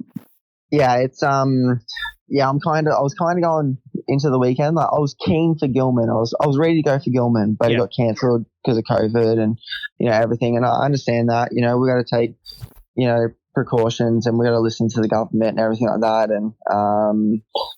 And it was a shame it didn't go ahead, but it just gave me more time, I guess. And I was going into this weekend, and I was feeling pretty ready. Like, I had some little goals in my head, and I wanted to go P1. And I wanted to go faster than Kyle. And funny enough, I come around and I done a lap and I was third in qualifying. I was like, oh yeah, cool, whatever. And I was like, oh, it was a pretty crappy lap. Done another one, went to P1. And I was like, oh yeah, now we're talking. Now we're on. But I kind of did another lap, and I think I went faster again, and I was in first, and I just kept getting P1 on the pit board, and I was like, oh, cool, whatever. Come in, and Kyle's transponder wasn't working. Oh, so, well, it wasn't reading up on the thing, but they still got a time of him, and he was actually P1, and I was like, oh. What was the time difference? Was it big or? 0.5 between the two of us. And I was like, oh man. But I just thought, whatever, like, that's cool. Kyle can have first pick, and I'm just gonna I want to start rattling some feathers. I want to get in there. Kyle's he's confident at the moment. He's riding really good. Can't take that away from him. He's super fit, works hard, everything. He's good on the bike, but I want to get up there. I want to start next to him and and throw him off his guard a little bit. And that's what I wanted to do. And on the weekend, I looked at it as a positive, him being P1, because I'll start next to him no matter what. Well, it sort of looked like there was a bit of Serco boxing going on in a couple there. Was that deliberate? Is that a thing that you guys sort of was just like, hey, let's get either side of this dude, and it's going to be a lot harder for him? Is that a game, or is that a mental side of that you guys are sort of looking into, or is it just coincidence? No, it was just coincidence on the weekend. Those inside gates were the best. Yeah, definitely. I was going, like, whatever. If Kyle was going the second gate, I was going the first one, or either, wherever he went, I was going to go the inside gate, like, as far as I could. And I think maybe NATO just had the same mentality, but yeah, it was kind of funny. I didn't realize until after the race that we lined up next to him, and we squished him off the start pretty much. And yeah, it's good. It's if you look at it in that sense, that's the race that Kyle, that's his worst race so far. So yeah, we don't have any team tactics or anything like that with that kind of stuff. But if NATO wants to talk about it, the conversation, eh? That's it. We're with that. NATO's just sliding into the DMs right now. But yeah, it's good, and I want to have fun with this championship too. Kyle's riding awesome, but I think me and NATO can definitely get up there and challenge him a lot more than what we have so far. So Serco's the powerhouse, dude. We need to get them back on top. Seeing those Yamahas, and at the start of that final moto too, it was Yamaha 1, 2, 3, 4, which was pretty good for the blue black. Jesse, before we let you go, let you get to bed, mate. We got Tanti coming on next as well. Dude, I give you the Lit Kit Award for the weekend, dude. That 7 gear, the purple and yellow stuff, the Lakers looking jersey, dude. I'm a big fan of that gear. It looks sick, and with the basketball. I'm not a basketball guy, but the basketball style numbers on the back, that was pretty fat look. Yeah, I was pretty happy with the kit on the weekend. I think I got the Lit Kit Award, definitely. I even had Willsy come up to me, and he's into his basketball and that, I think, and he's like, man, that jersey's so sick. He said, I want that thing. He's like, call him. I'm having it. I was like, okay. Line up. Cool. Hey, it'll look good in our studio, and I got Well, we need Gavin to print up some more because I've only got 2 sets of it. So look, if Gav, Gavin wanted to make it happen, bro. If he wanted me to run that for the rest of the season, 1 set of gear, like 1 colorway, I'm happy to do that because that was sick, that stuff. No, so it was definitely cool. It was definitely good stuff. All right, Jesse, we better let you go, mate. We get to go to bed, and we got to get to Aaron as well. But dude, we need Jesse in studio. Yeah, Jesse, he'll come in studio. We need it. We've spoken, face to face, Jesse, and I've told you we need to get you in here. So we're going to make that happen when you've got some time available to come down. We've had Ford in here, we've had your trainer in here, so we need to get you in here as well. Actually, I don't know. You guys keep me up now. If for me to come in there, I'd have to send you an invoice. I reckon. You just let me know. How was he? Hey, just send it to Street Race Solutions. Attention, Stuart Young. All right, then we'll sort it out. Yeah, they'll see if you can just whack some more on top of it. And, bit of GST. Yeah. Dude, thanks for the time. Appreciate it. Let's hope to see a lot more of what we've seen on the weekend, and get towards it back into this championship, and a red plate on that blue bike would look pretty sweet, I reckon. And a number 1 next year would be pretty cool as well. So appreciate the time, bud, and we'll speak to you soon.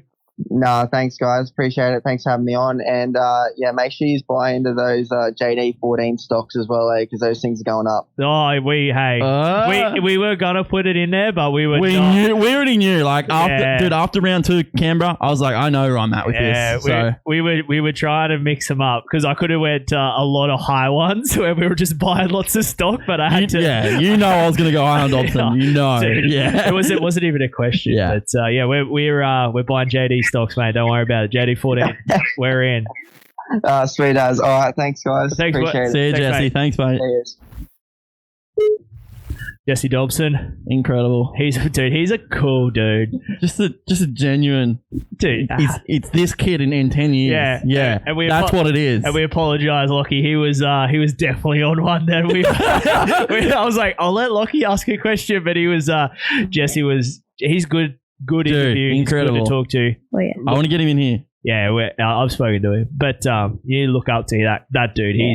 He's a good guy, and I'm pretty sure he rode for the Motorex junior development team. I think as a kid, he did. Yes, the same team. That team's been around a long time that you're on too. You know that? You seen that? A lot of champions on that team, dude. A lot, dude. Oh, back when it was Castro, Katie, and Brendan Harrison. Oh. That's my days, mate. He's my boy. I was a big Brendan Harrison fan. Good guy. We're going to take a little break here in proceedings. We're just going to throw up the you're just drawing this place? Yeah, I just nearly pulled my mic out. We're just going to throw up a little clip here for 1 second while we get our next guest on. We'll be back right after this.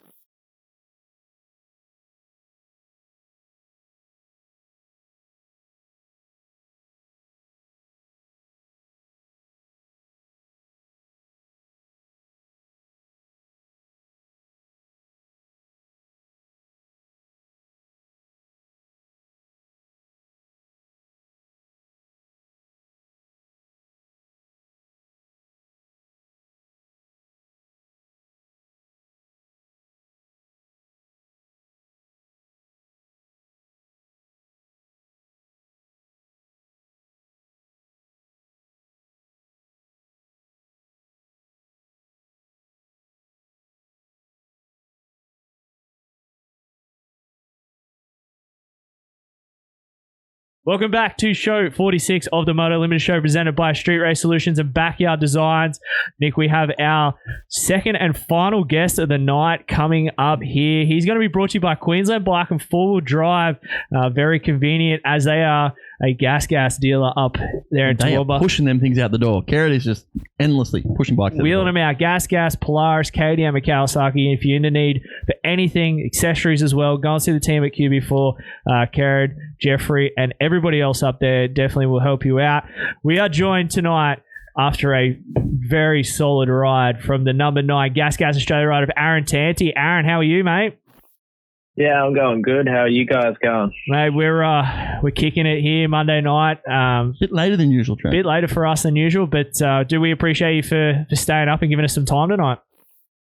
No, that's cool. I'll always stay up past this time anyway, so it's easy. That's it. Hey, mate, good ride for you on the weekend. Solid bounce back. You can definitely tell that you're starting to clear up some of those injuries and those final two motos. It was 3-3, I'm pretty sure. Dude, that was some solid rides in those back-to-backs. Yeah, thank you. Yeah, it was definitely a good way to, leave the round, finishing the back-to-back so strong with the, going 2-3 to a third overall and then back-to-back. So, it was a bit of a disappointing first moto for myself. Yeah. But that was, I don't know, it was almost expected in a way. Only being my third race back, second national on the 450. Yeah. The intensity high in that class at the moment, and I ran the high intensity for the first half, 3/4 of the moto, and just, I just pumped up a little bit. Yeah. Which sucked, and, if I stayed in that top 5, I would have been on the podium, so that's an even tougher pill to swallow. Yeah. So. Yeah, but I mean, as you said, second national back, you've been battling injuries through the preseason. You're finally sort of getting on top of all that sort of stuff. As well as getting on a 450. Like, that's a big task in itself, is transitioning onto that into a bike we haven't got settings on. Like, that's a big task already. Yeah. So it must feel pretty good that you're starting to see the direction change and you're starting to make some gains here. Yeah, 100%. Like you said, it's a new brand to me this year, as well as being the 450. So getting that limited time on it before I, hurt myself. I think I did a total of 30 hours on my bike. Leading into round 2 for round 1 for me, but round 2. So I was, a long way behind, even with the whole testing and everything. I really didn't get a chance to do any of that till with the suspension just sorted out properly after Canberra, which has helped me a lot building before this round at Maitland, and it definitely showed in my riding. I'm confident in my bike and definitely feeling a lot more at home. Yeah, you could definitely tell that. And one thing, Nick, the good thing about the coverage is I had, the cameras there and around the guys and that back-to-back, and, you had that solid, I thought it was 3, but my apologies, second in that first one. And then I'm like, because, obviously you could see you pump up in that first 30-minute moto, and I'm thinking, can Aaron back this up? And then when you got on the camera, dude, and you started talking, I'm like, Aaron's doing this again. Like, you were not out of breath. You did not look tired. I was like, Aaron's going to go put another spanking on the boys, and you went out and showed exactly the speed that Aaron Tanti's got. Yeah, 100%. It was, I think the first moto sort of shook out the arm pump a little bit. But I just felt good. The track was, gnarly and sketchy. It involved a lot of throttle control and, just being really patient, really, and not making mistakes. And I felt like I made very minimal mistakes for how the track was. And I think that helped me a lot in, going that high intensity. And then last 2, then I think we were crossing the line with 10 seconds to go, so they felt like super long. Yeah. I actually don't even know how long they ended up being, but they felt like they went a bit longer than what usually they do. But I felt good through the whole thing in them back-to-backs, which was awesome. Yeah, yeah. And you've done a few laps at Maitland, hey, because you're originally from down Sydney way there, so you've done a bit of riding around Maitland? Yeah, like I grew up in Sydney, so they always used to have state titles and stuff there, but I think they did a major change to the track before the last national we raced, which is in 2019, and that was the last time I rode it. So, you could say I grew up riding there, but the track was completely different when I used to ride there. So did you have some family in that show up, or with obviously everything COVID-wise going on down there, was it a little tough to get in? Yeah, no, there was definitely no family. Like with them calling the lockdowns on the day before or whatever, my family in that zone. So they didn't get to come, and my partner didn't really come because that's a sort of a risk that we didn't want to do. So it was just me and the team this weekend. But they were all supporting me especially with the TV package there. Yeah. So it was still good. Yeah, and the one thing that I wanted to touch on as well is, you've transitioned to living up here, and your program's now up here in Queensland. Is it sort of tougher being up here now and working away from family and stuff like that, or is it a bit better program for you being up in Southeast Queensland and doing your program up here now? No, it's been pretty good. Like, I've moved up. I've been here since I started riding for Serco, like 2.5 years now. I think I've been up here. Yeah. The tracks, and I originally moved away from Sydney, so the tracks started getting very minimal. Yep. Down in Sydney, and that's like not a variety of there's not really any sand tracks or anything down that way, and that's where one of my weaker spots over the years was the sand riding. And once I moved up here, and it sort of worked out well. There's a lot of good riders up here that I ride with too, so I really enjoy it up here, and it's definitely helped my riding over the years. Like you said, obviously after round 2 was sort of the first time you got to do significant testing with the motorcycle. Are you happy with where you've got it at the moment, or is still a lot yet to be determined? No, definitely. That track was brutal on the weekend. The only thing we really changed is a few clicks on the suspension. Just go a little bit softer to try and get that more traction. But no, I was definitely happy with my bike of how it handled them square edge bumps and tracking out of the corner and stuff. There's probably little tweaks that we can change for try and test for the up and coming tracks like Coolum and stuff. I haven't really done any sand testing yet. Yeah. You were fast on that thing, Harley Bay. Yeah, too. Yeah. So, no, I definitely enjoy the 450 in the sand. I was quite the heavier 250 rider, so it's good to have some power. You don't have to work as much to get it out the corners and stuff like that. So, I'm hoping that it helps me in that perspective as well. Yeah. And are you still working with Paul from MPE with all the suspension stuff and that as well, or? Yeah. Paul's a part of my program, which is really cool, and he helps me out. And I'm pretty sure Josh comes and helps out Gas on the weekend. So to sort of have a suspension guy there on nationals that knows all my settings, and if we change something, he comes and he knows what we have to change if the track's deep, if the track's slippery, and all that sort of stuff, which is cool. Yeah. And when we had you on last time, we just announced a gas deal, and you weren't 100% sure how everything was going to work and where sponsors and that were. Now we're obviously into third round nationals and stuff. How has the sort of gas team evolved as a new outfit for 2021? How's it evolved, and how are you fitting in there, and how's it all sort of feel for you now?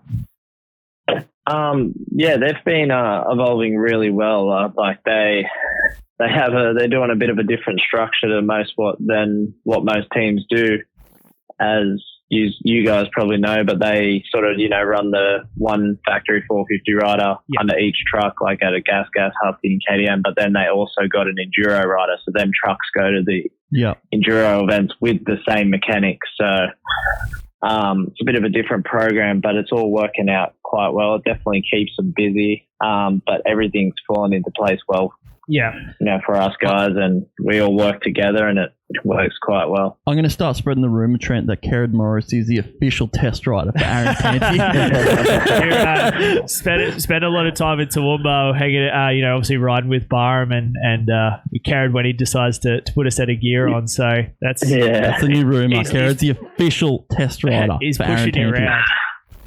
No, Kerrod's awesome. He's always there to help out, and now we're pretty much gas teammates now. I seen you guys doing like I seen you guys doing like an enduro course the other day. That thing looked pretty cool, hey?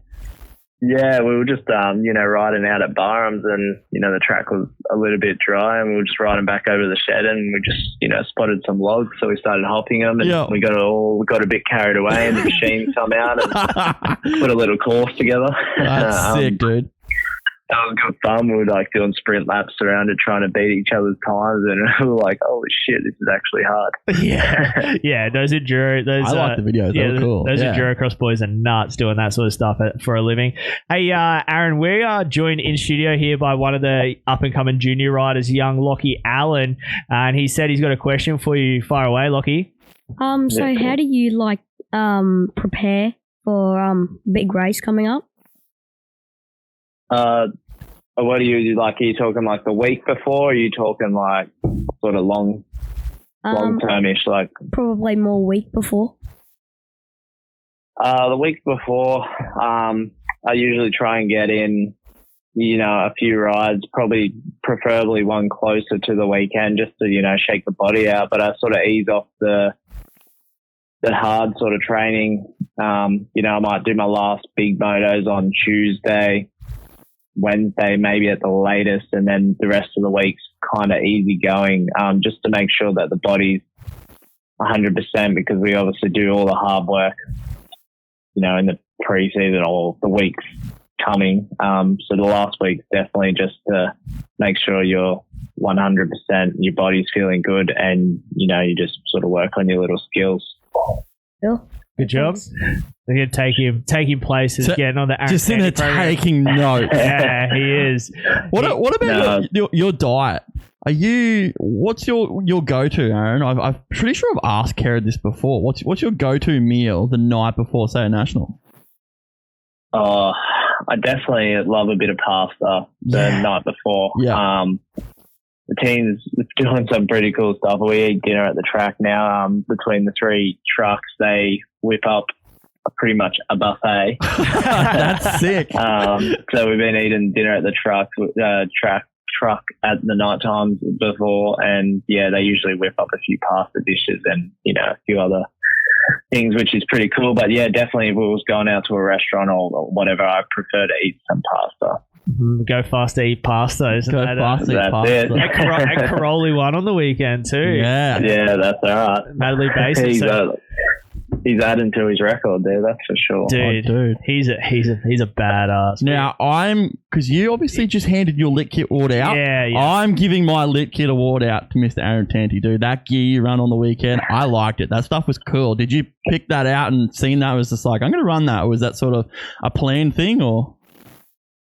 Which one are you talking about? Are you talking about the pink stuff? The pink stuff, yeah. Yeah, I definitely like that kit. Obviously it was sort of come out. I think we got it for Canberra. But I definitely saw it there, and I'm like, I'm running that in the back-to-back when the track's a bit dry, so it doesn't get too muddy. I like it, dude. It's cool. It's a pain in the bum to wash, but that's definitely cool. It's like one of the kind of stuff like you don't really see that type of gear around, so it's pretty cool. Yeah. I gave mine to Dobson because I liked his yellow and purple. You're a sellout. Mate, look, I'm not even a basketball guy. I just thought it was rad. I just thought it was cool, but yours was a very close second, Aaron. I'll give you that. So if we ever handed out lit kit awards, I think it's what we got to do. But one last question, Aaron: concrete starts. What's your thoughts on them? Like, how much difference is that concrete starters in body position and sort of setup than it would be a normal start? It's honestly quite a different thing. I've always, which a lot of people find weird, but it sort of depends on the concrete. I tend to use a whole shot button still. Yeah, I can see that. But I run it at the higher sort of setting, which I do in sand as well. Just so you have that, like, because on the other side of the gate, it's hard to keep the front wheel down. Yeah. But concrete start, you definitely. We saw it on the live stream. Everyone doing the burnout. Well, that was my next. The tire. Is that the sole reason you're doing, just to get tire heat? Because man, there was a smoke show there between the two back to backs. No, definitely to get the heat in the tire, and it's sort of like lays a bit of rubber down on the concrete as well as put that the angle of the tire to like where it should be. Gets it to get biting a little better. Yeah. Yeah, it's honestly a lot of traction on the rear wheel is what you want. So, we're sitting in the middle of the seat and leaning back, like where our chest ain't over the bars. There was like a side angle of you. I think it was the last motor of the day. There was a side angle of you and your body position. It just looked odd. Like obviously you're trying to get your weight as far back as possible. It just looks so strange. Yeah, I like it. It's cool. Yeah, it's different. No, it definitely is a strange position when you're looking at it. But yeah, it's honestly. And on the 450, I was like pretty much didn't even have the throttle on. Just rolled off. And then, honestly, it is faster just to roll off than light the tire up. You almost feel like you go backwards when you light the tire up. So it's just a nice release of the clutch. And then once you're out on the dirt, that's when you really give it the berries. So yeah. So I was watching it and I'm just watching tires just disintegrating. I'm like, all right, that's warm now, boys. And he's like, someone, I can't remember who it was just sitting there, and I'm like, that thing's warm, but I just said, I'm sure one of the dudes was clicking gears. They just want Daytona, just like shifted up. No, it's definitely definitely. It's pretty crazy. And then you just seeing all the smoke coming out the back of the bike. Everyone's going, what's going on? Yeah. But it's a good time. Cool. But man, we had to get you on, as I said, after the ride you put on, the first one, pumping up, but that's okay because you had the speed early. You went, 3/4 of that race running up the front, a little bit more fitness, dude, and you're right in amongst that top group. And it's deep at the front of that field, so you're no joke at the moment. But man, more of that, and see the big red gas up front would be pretty rad to see in these coming rounds. Yeah, no, 100%. It's backfield this year, and yeah, I'm definitely taking a win from the weekend. And I finished really high, like with the last moto being a podium, and I think the team's happy with that, and I've got to be happy with myself from the preparation that I've had. So, it's only getting better from here. We're probably going to have a bit of an extended break again. So, I'll just be there and put in the work. So, there's nothing else I can do. No, dude, we appreciate your time. Thanks for joining us tonight. And as I said, we'll try and get you on a little bit later in the championship. And another guy, Nick, that we need to try and get in studio as well is Aaron Tanti. Yeah. I reckon Carrot and Aaron together. Yeah. And KJ. We can definitely make that work. And KJ. And KJ. That's got a recipe. Hey, we just turned the mics on. We walk out. We'll go. Me and you. We'll go have dinner. Let you run it. We'll come back. Yeah, we'll run the show. We'll see what the boys are talking about. Cool. Thanks for having me, guys. No worries. Thanks, Aaron. We'll talk to you soon. All right. See you guys. Thanks, Aaron. Cheers. Aaron Tanti, number 9. The number 9. Gas. Fun. Hey, Nick. I'm gonna make a little call here. A little cold call. Yeah, it's okay. We need to do it. The cold call. We've spoken about him a couple times tonight. Yeah. As it's ringing. Hello. Karen Morrissey. Welcome to the Moto Limited Show, mate. What is happening? I'm actually in bed. No. You're not. I've heard this Karen Morrissey before. I bet she's on the couch or he's out somewhere. Where are you? No, I'll FaceTime you. I'm actually in bed. I'm struggling from the weekend. Every muscle in my body is killing me at the moment. How did you pull up this morning, both after the Origin loss and and obviously the 8 hour? 8 hour you did yesterday. How are you feeling? Mate, you know how emotional I get at Origin. I thought you were moved out. No. I do get very emotional at Origin. It's just I hate losing when Queensland lose. It annoys me so much. What about when they don't score? Oh, mate, you got no idea. Like, I yelled at the TV and I think I stormed to a room about 10 or 15 times. Yep. I'm just struggling. Like, I'm so sore. Like, from the weekend, like every muscle in my body is just killing me. And I'm literally I was in bed early, like straight up. I was up late last night after the Origin, but I barely walked at all today. I'm in that much pain. So he didn't wheel out too many gases or anything. He would have made for it last week. He would have wheeled him out last week. Don't need to wheel them out. They wheel themselves out. Oh, look at that. Look at that. We got a couple of things we got to touch on. We just had, and he said this. Yep. This is I direct quote, my gas teammate Aaron Tanti was on here just before, just telling us we're trying to start a rumor that you're his official test rider. What? Yeah. No, but he said he was your gas teammate. Now Official gas teammate. Fun. Tanti. Yeah, Big he was supposed to be my teammate on the weekend originally, as well. And then we were going to do a 4-man team, me, Aaron, Caleb, and Mason.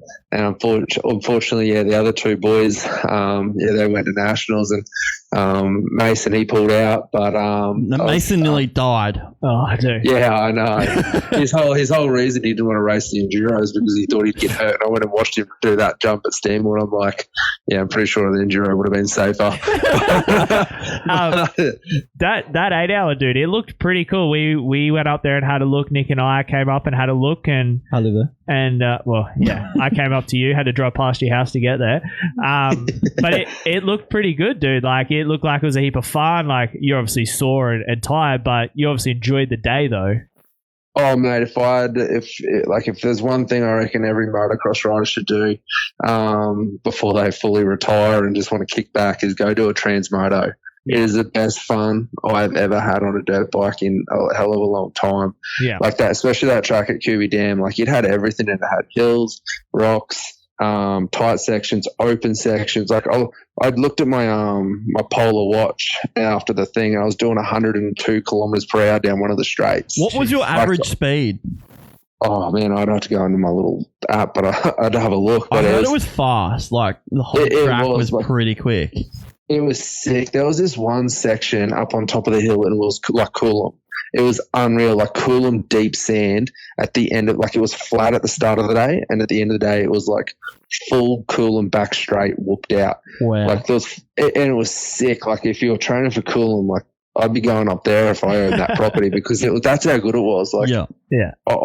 I've never ridden a place that was unreal like that. And like, I was talking to Jaden, like the treasures, Caleb, Casey, and Jaden.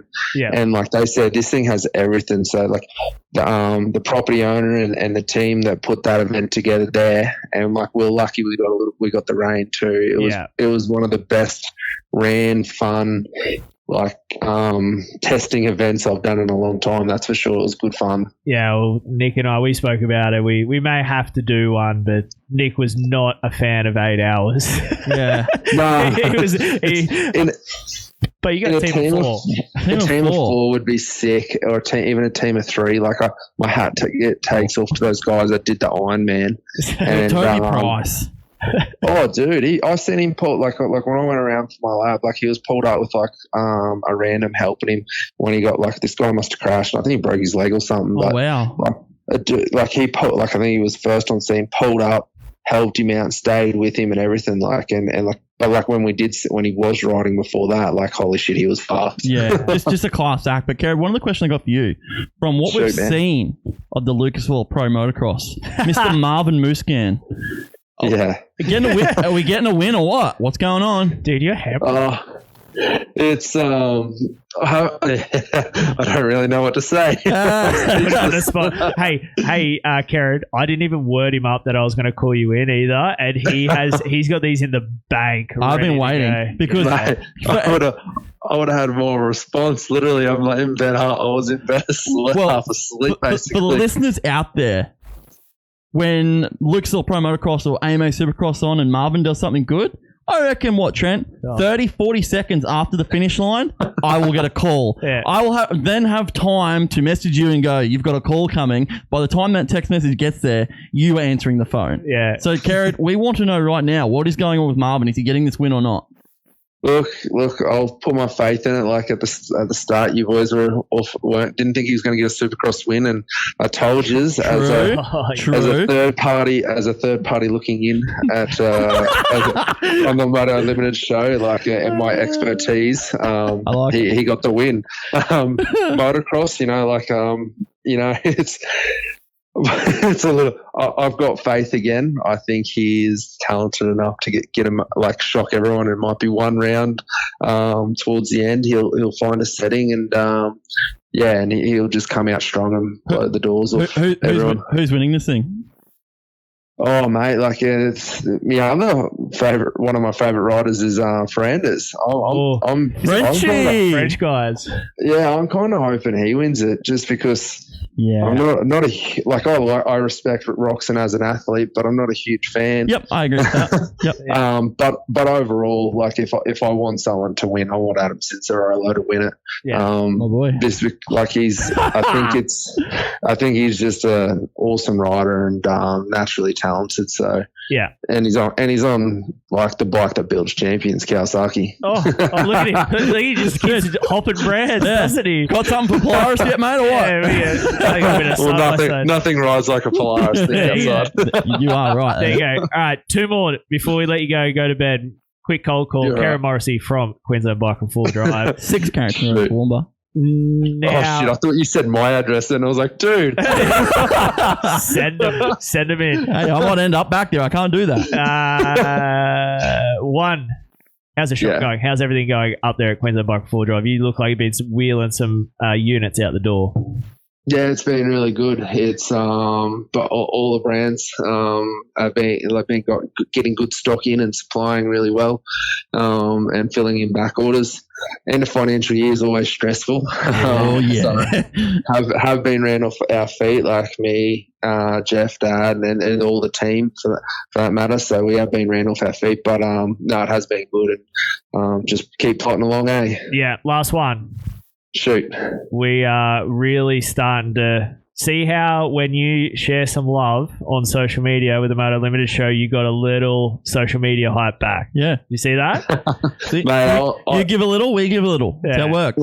When I seen you guys out at the when you come out to Kubi on the weekend, I actually put the biggest smile on my face. I was like, hey, the boys are out. Hey, and you know, well, the other reason we came was for you, bud. That's what we do. I was just sorry I didn't get to see you. It's very like that's what you're like. I'll see you when you get back. And me and Trent looked at each other and went, probably not. Probably not. We got lunch to go to. It was like I was talking to you, and next thing I was like, oh shit, there's my teammate quickly trying to start my bike and put my goggles on and go. So but I appreciate you guys checking out especially local events up here, and not just like the one that I was at, but like all the events really, like putting in the yards for all the shells. I'm loving it. And like even at the Shell Series, love you, and he's on the commentator too. Man, we appreciate that. All right, Kerry, go to sleep. We just want to cold call, check in. We had as I said, we had a Kerry Morrissey sighting. We couldn't go past it, and then when Tanti brought up his teammate, that was official. Yeah. Gas testing. No, gas teammate. We put the testing theory out there. No, that's what Kerrod was doing on Sunday. That was official test. That was actually I'll tell you what. I had a ride. I was lucky enough to sneaky get my leg over a ride over Aaron's gas with some suspension pulled in. He sponsors your show too from MPE. Yeah. And I reckon it was about 6 seconds a lap quicker around that with full suspension. Good enough, Kerrod Morrison. Good enough for you. Suspension.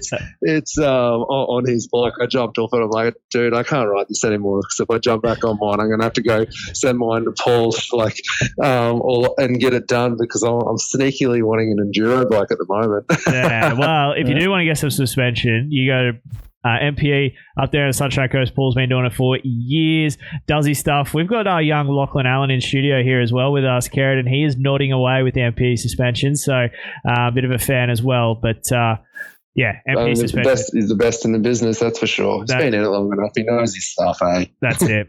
All right, Kerrod, go to bed. We appreciate you and the support that QB4 gives us here on the show, and we need to have you in studio very, very shortly. With Mr. Tanti. Yeah. Yeah, I'll have to come down. I haven't been down to the new studio set up yet, but don't worry, I'll be re-listening to all this show in the archives, so I'll be catching up on all the data. So, but at this point in time, dudes, I'm going back. I'm going to sleep because I'm wrecked. Right, buddy. See you, buddy. Righto, lads. I'll talk to you. See you guys. Bye. Kerrod Morrissey. Yeah, I had to sneak him in there. I thought about that all day, and I did line it up till just then. You did line up? Yeah, I messaged him. I said, we're cold calling you because I didn't want him to come. That's not a cold call. Yeah, but I wanted to make sure he's like, my phone's just ringing here and then we get his voicemail. I didn't want that. That would be funny. Bit of setup. Look at me. Look at me working. Yeah. How's it feel? Working. Good. Welcome to my life. Good. Yeah, so he's been putting it in for us. We're getting the back end of the show here, Nick. We're very, very close to wrapping this one up. Show 46, the Moto Limited Show presented by Street Race Solutions and Backyard Designs. Jesse Dobson, Aaron Tanti, and then obviously Karen Morrissey there. We've had in studio all night. It's been a little bit quiet here. Lachlan Allen. That was a good question to Tanti, by the way. That was good. You got to have a career if you. Yeah. We already know we're going America, Loretta's. I'm scared you're going to take my job. That's what I'm worried about. Oh, probably. Look at him. I love the confidence. Yeah, we can sit here together, right? All good. You can come in on a Monday night, just hang out, eh? Had fun. It's been fun. Yeah, it's heaps fun. Yeah, it's not as scary as you thought. Nah. You're a little nervous at the start though, but you come good. School holidays now? Yeah. What do you got planned? Well, I've been resting up a bit. Yeah. Been a bit sick. Yeah. Are you a gamer? Little. What do you play? Oh, Supercross 4. Hey, Bailey Middleton. We'll get you on him. He's our esports player. Dude, he's incredible. He's fast. He's good. He's fast. Hey, let's get to our backyard front yard segment. Brought to you by Backyard Designs. If you want a set of graphics, go to backyarddesignAUS.com. Type in the code Moto Limited to save 15% off your graphics need. Get backyard front yard. I am a champion. Whoa, hey. This is the Backyard Design Front Yard Backyard segment. Use code Moto Limited at checkout to save 15% off your graphics kit. I'm a champion. I'm a fact that this do it like damage, man. I'm a champion, Trent. I'm a champion. I like that. That's a good one. That's a good little jam. My ringtone. Backyard Designs, AUS.com. 15% off when you use code Moto Limited to save. Hey, Nick. Hello. I like it when people come in studio and they know the segments. Lockie here. I said, hey, we have this segment. Yep. Ready to go. I was like, hey. That's what we like to see. Mate, comes prepared with a jersey. Then comes I'm still not real happy about that. But no. Finally, I get something here. To be honest, though, I can walk out here at any time and move the jerseys to his playhouse. Tali Drew, she's going to bring something for me. Oh, I hope Kobe drew one. Hey, Team 17, baby. All year long. Yeah, right. We'll ride that. Backyard, front yard, what we're up on, what we're down on. We like to start backyard first, what we're down on, what's negative. You sort of touched on yours before, but we'll let you go first as a guest. What are you down on? Haven't been riding much. Yep. Been a bit sick. Same with training. Yeah. Just a flu? Yeah. Damn flus. Yeah. Bloody winter. Yeah. It's the worst time of year, huh? Days are short.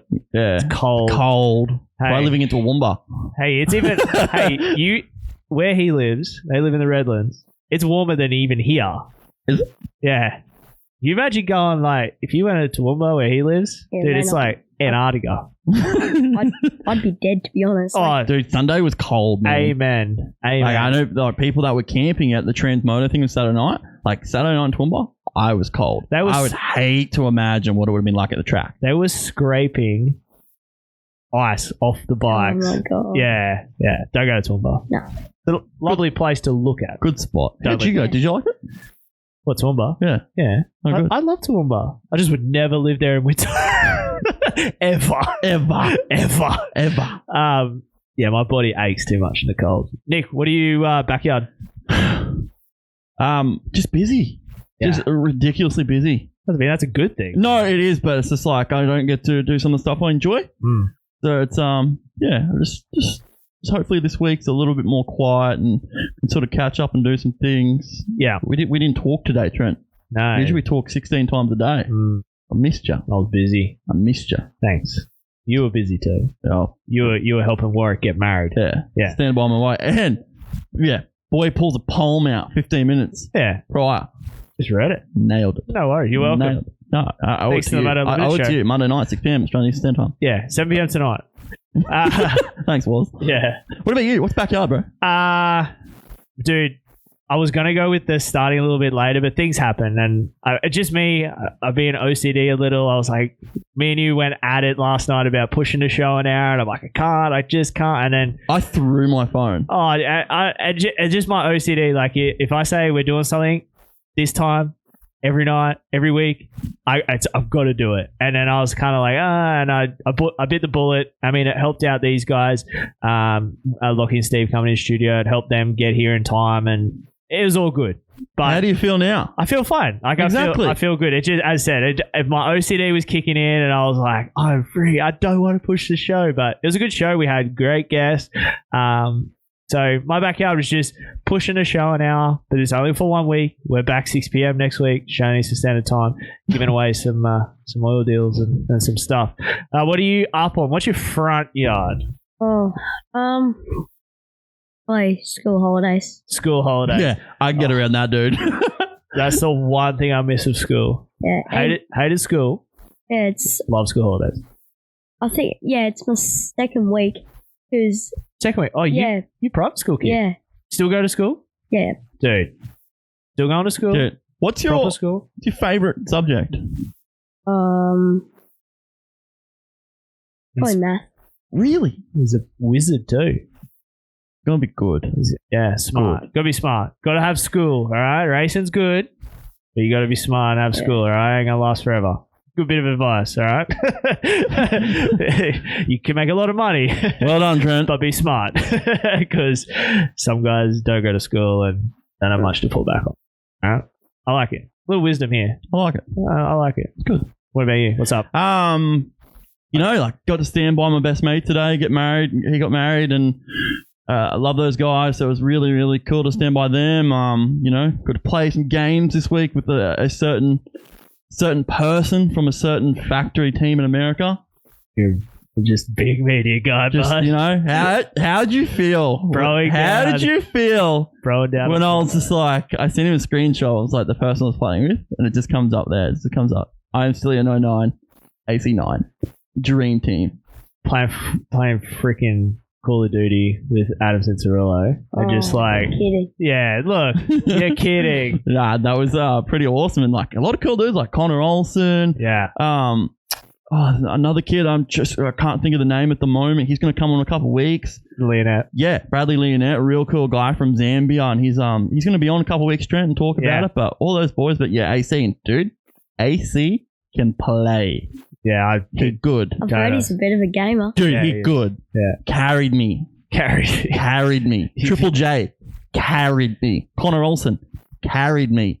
Wiz carried me. Oh, Wiz, were you in on this as well? No, he wasn't in on it, but he's just used to carrying me. I wouldn't say carrying. It's more like a combination tumbling down the stairs between each other. Right. Hey, last night wasn't good, eh? No, that was not good. All right, this isn't Moto Limited talk about bloody COD, all right? We're talking about Moto stuff here. Oh, first it was Fortnite you didn't like, and now it's that. But I just don't get it. But no, probably a highlight, dude, is standing next to Warwick this afternoon and got married, got a few tears in his eyes, and it was a special moment. So a big shout out to those guys. Congratulations on the wedding, and yeah. What about you, Trent? What's looking good? What's looking good? You're going to say, I don't know. Street Race Solutions, bud. Going to talking to Stu Young, like, again, he was like full pep talking us, going to have a look at his new shop. Like, I know Stu and Andy, and they do shit legit, but seeing it firsthand and seeing the stuff they're doing and like, starting Andy's car G'd up and that thing just sitting there just like brap, brap, brap, brap. I'm like, I'm not a car dude, but I'll sit there going, this is pretty rad. I was blown away at that at the new shop. Oh yeah, it's that is state of the art, dude. Like that is these guys are game legit. Changing. Yeah, they're legit in the car world. These guys are doing big things, and as I said, getting to sit down. And I haven't seen Stu in a while too, which was probably the highlight. I think was more sitting down, having lunch with Stu, having a chat to him. It was nice to just sit down and talk. Yeah, for a change, and that's probably my new favorite place in town. Yeah, and that was another front yard. That Club Sambo. What was it good? Oof. think I'm going to have to go for it. Tom Sambo and those mozzarella sticks. Oh, dude, mozzarella sticks with like this Mariana sauce, Marinara, or whatever it's called. That's my American go-to. Oh, that was second I go to America, it's just like mozzarella sticks. Bring them, thank you. So you get for being retired. Good food. Good food. You can probably eat whatever you want, dude. You're bloody 12. We're just burn off, no worries at all. If you do well. Nah, just scam it. We're getting cheese sticks. Get you some cheese that was going to be a reward, but no, we'll get them anyway. Winner Queensland title gets a cheese stick. Yeah. Can I go another front yard? Yeah. Oh, love it. Got another sponsor on board. Motorex Unit Development Team. Got Unit. Ooh. And that new 22 stuff apparently looks fire. True story. Unit black board shorts. Not board shorts, like walk shorts. These black things. Dude, I buy them like by 6 at a time. They are friggin' unbelievable. It's pretty cool. Yeah, they do some really cool stuff, like the gloves. Are you running the gear? Nah, we have the stadium stuff. Yeah. Which is fine, but... Yeah. You get to wear the gloves and the apparel side of things? That's sick. Looking fresh. That's cool. We'll have to get a Moto Limited show sticker deal. Yeah. Helmet deal. We say that. We got stickers coming, so we're about to just start handing those things out. It's on the list. That's cool. 2 front yards. You can really fit in well here. Lucky, we're going to have him back. I don't even know why you questioned that, but anyway. I was accepting the fact he's coming back. All right. Jesse Dobson, Aaron Tanti, Kara Morrissey. Who was your favourite? Like picking pretty hard. Nick, you better be ready for this. Dobson. Jesse? Yeah. Dobson. Yeah. Jesse's a good time. Jesse's great time. Aaron's a great time, but Jesse, man, you just get him started and cool, like, has a laugh, has a joke. He's cool. He's a cool character. Big fan of Jesse Dobson. Show 46. Let's wrap this bad boy up. Yeah. Last chance to get an iPhone oil deal. We'll be announcing this next week on the show. You're going to go and read through those comments, Nick, and get them ready to go while I finish this off. Matty Spence won himself a set of Pirelli tyres. Matty, reach out to us about getting those tyres sent out to you with an address and that. We'll get some tyres shipped out to you. Todd Reed wins the KTM 50 Pirelli tyres we had here. For picking it right, it was by 9 points. You beat Lockie Allen in the Mini Lights 9 under 12 class, so he's nailed that. Did a bit of research. So Todd Reed wins himself a set of tyres. Nice. 9 points from a 3-point deficit. That's 12 point swing. That's a good swing. Yeah. 12-point swing, bud. But Mitch Thorne wins himself a Pirelli beanie, Trent. Yeah. For guessing why I was told to remove all my clothing in Lincoln International. Yeah. So this hat that he's wearing for the archive listeners, he's wearing a Monster Energy Kawasaki hat. A podium. You can't buy these. Can't buy them. Of course you can't.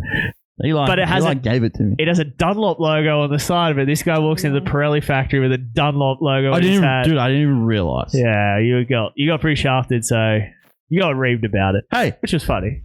Then you end up with a podium hat. You can't buy them either. Can't buy them. Pirelli one. Look at that Pirelli podium hat. First. Won't find that on eBay. No. Thanks, Darren. So you get that.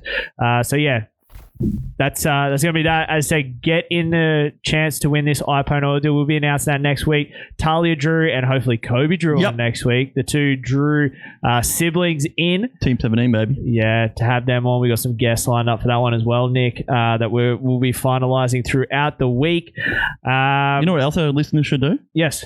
www.motolimitedShow.com. Go check it out. Get some merch. There's some fresh stuff on there. Wiz, did my merch show up today?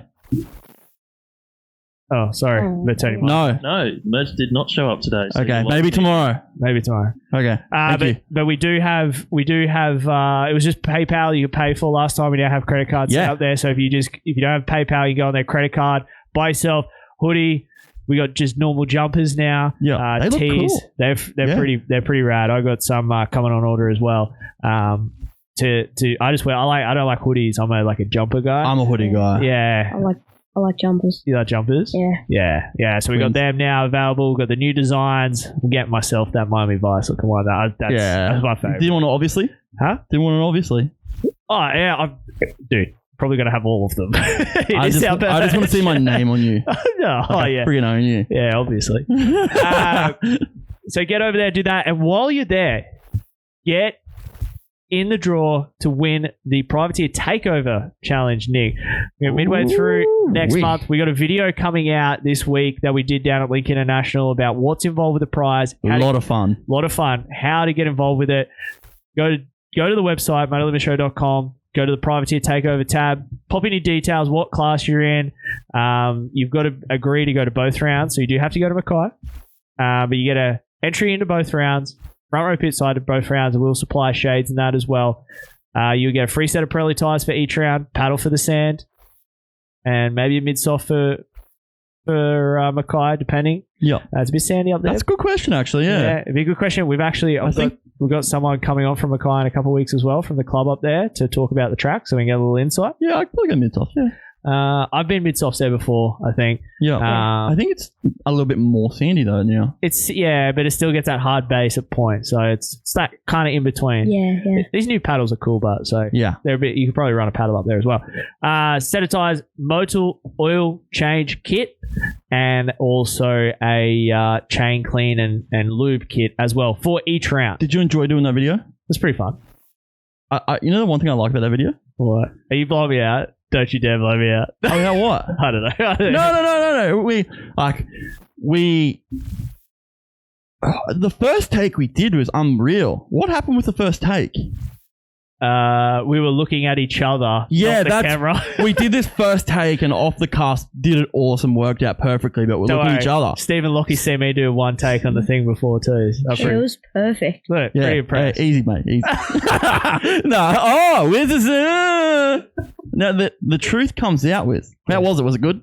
Oh, it was all right, yeah. I'll give him that. It was. Yeah. Anyway. So anyway, does this one take, the camera guy, the media guy there filming, is like, can we do it again? Anyway, we did it again, and it just got pear-shaped. Yeah, I introed it. I said something completely different. I laughed. Phone rang. The last one we had was perfect again. Homie's phone rings halfway through. It was Jessica. Yeah, it was Jessica. Thanks, Jess. Hot voiceover chick.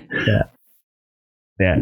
Good fun, though. Can't wait for it to come out. I think it's going to be pretty cool. We had a lot of fun. Got to go for a walk, I should put that as my front yard last week. No, we did it this week, so I should have done it this week as well. That's probably was close to one of mine, man. It was enjoyable. It was good fun.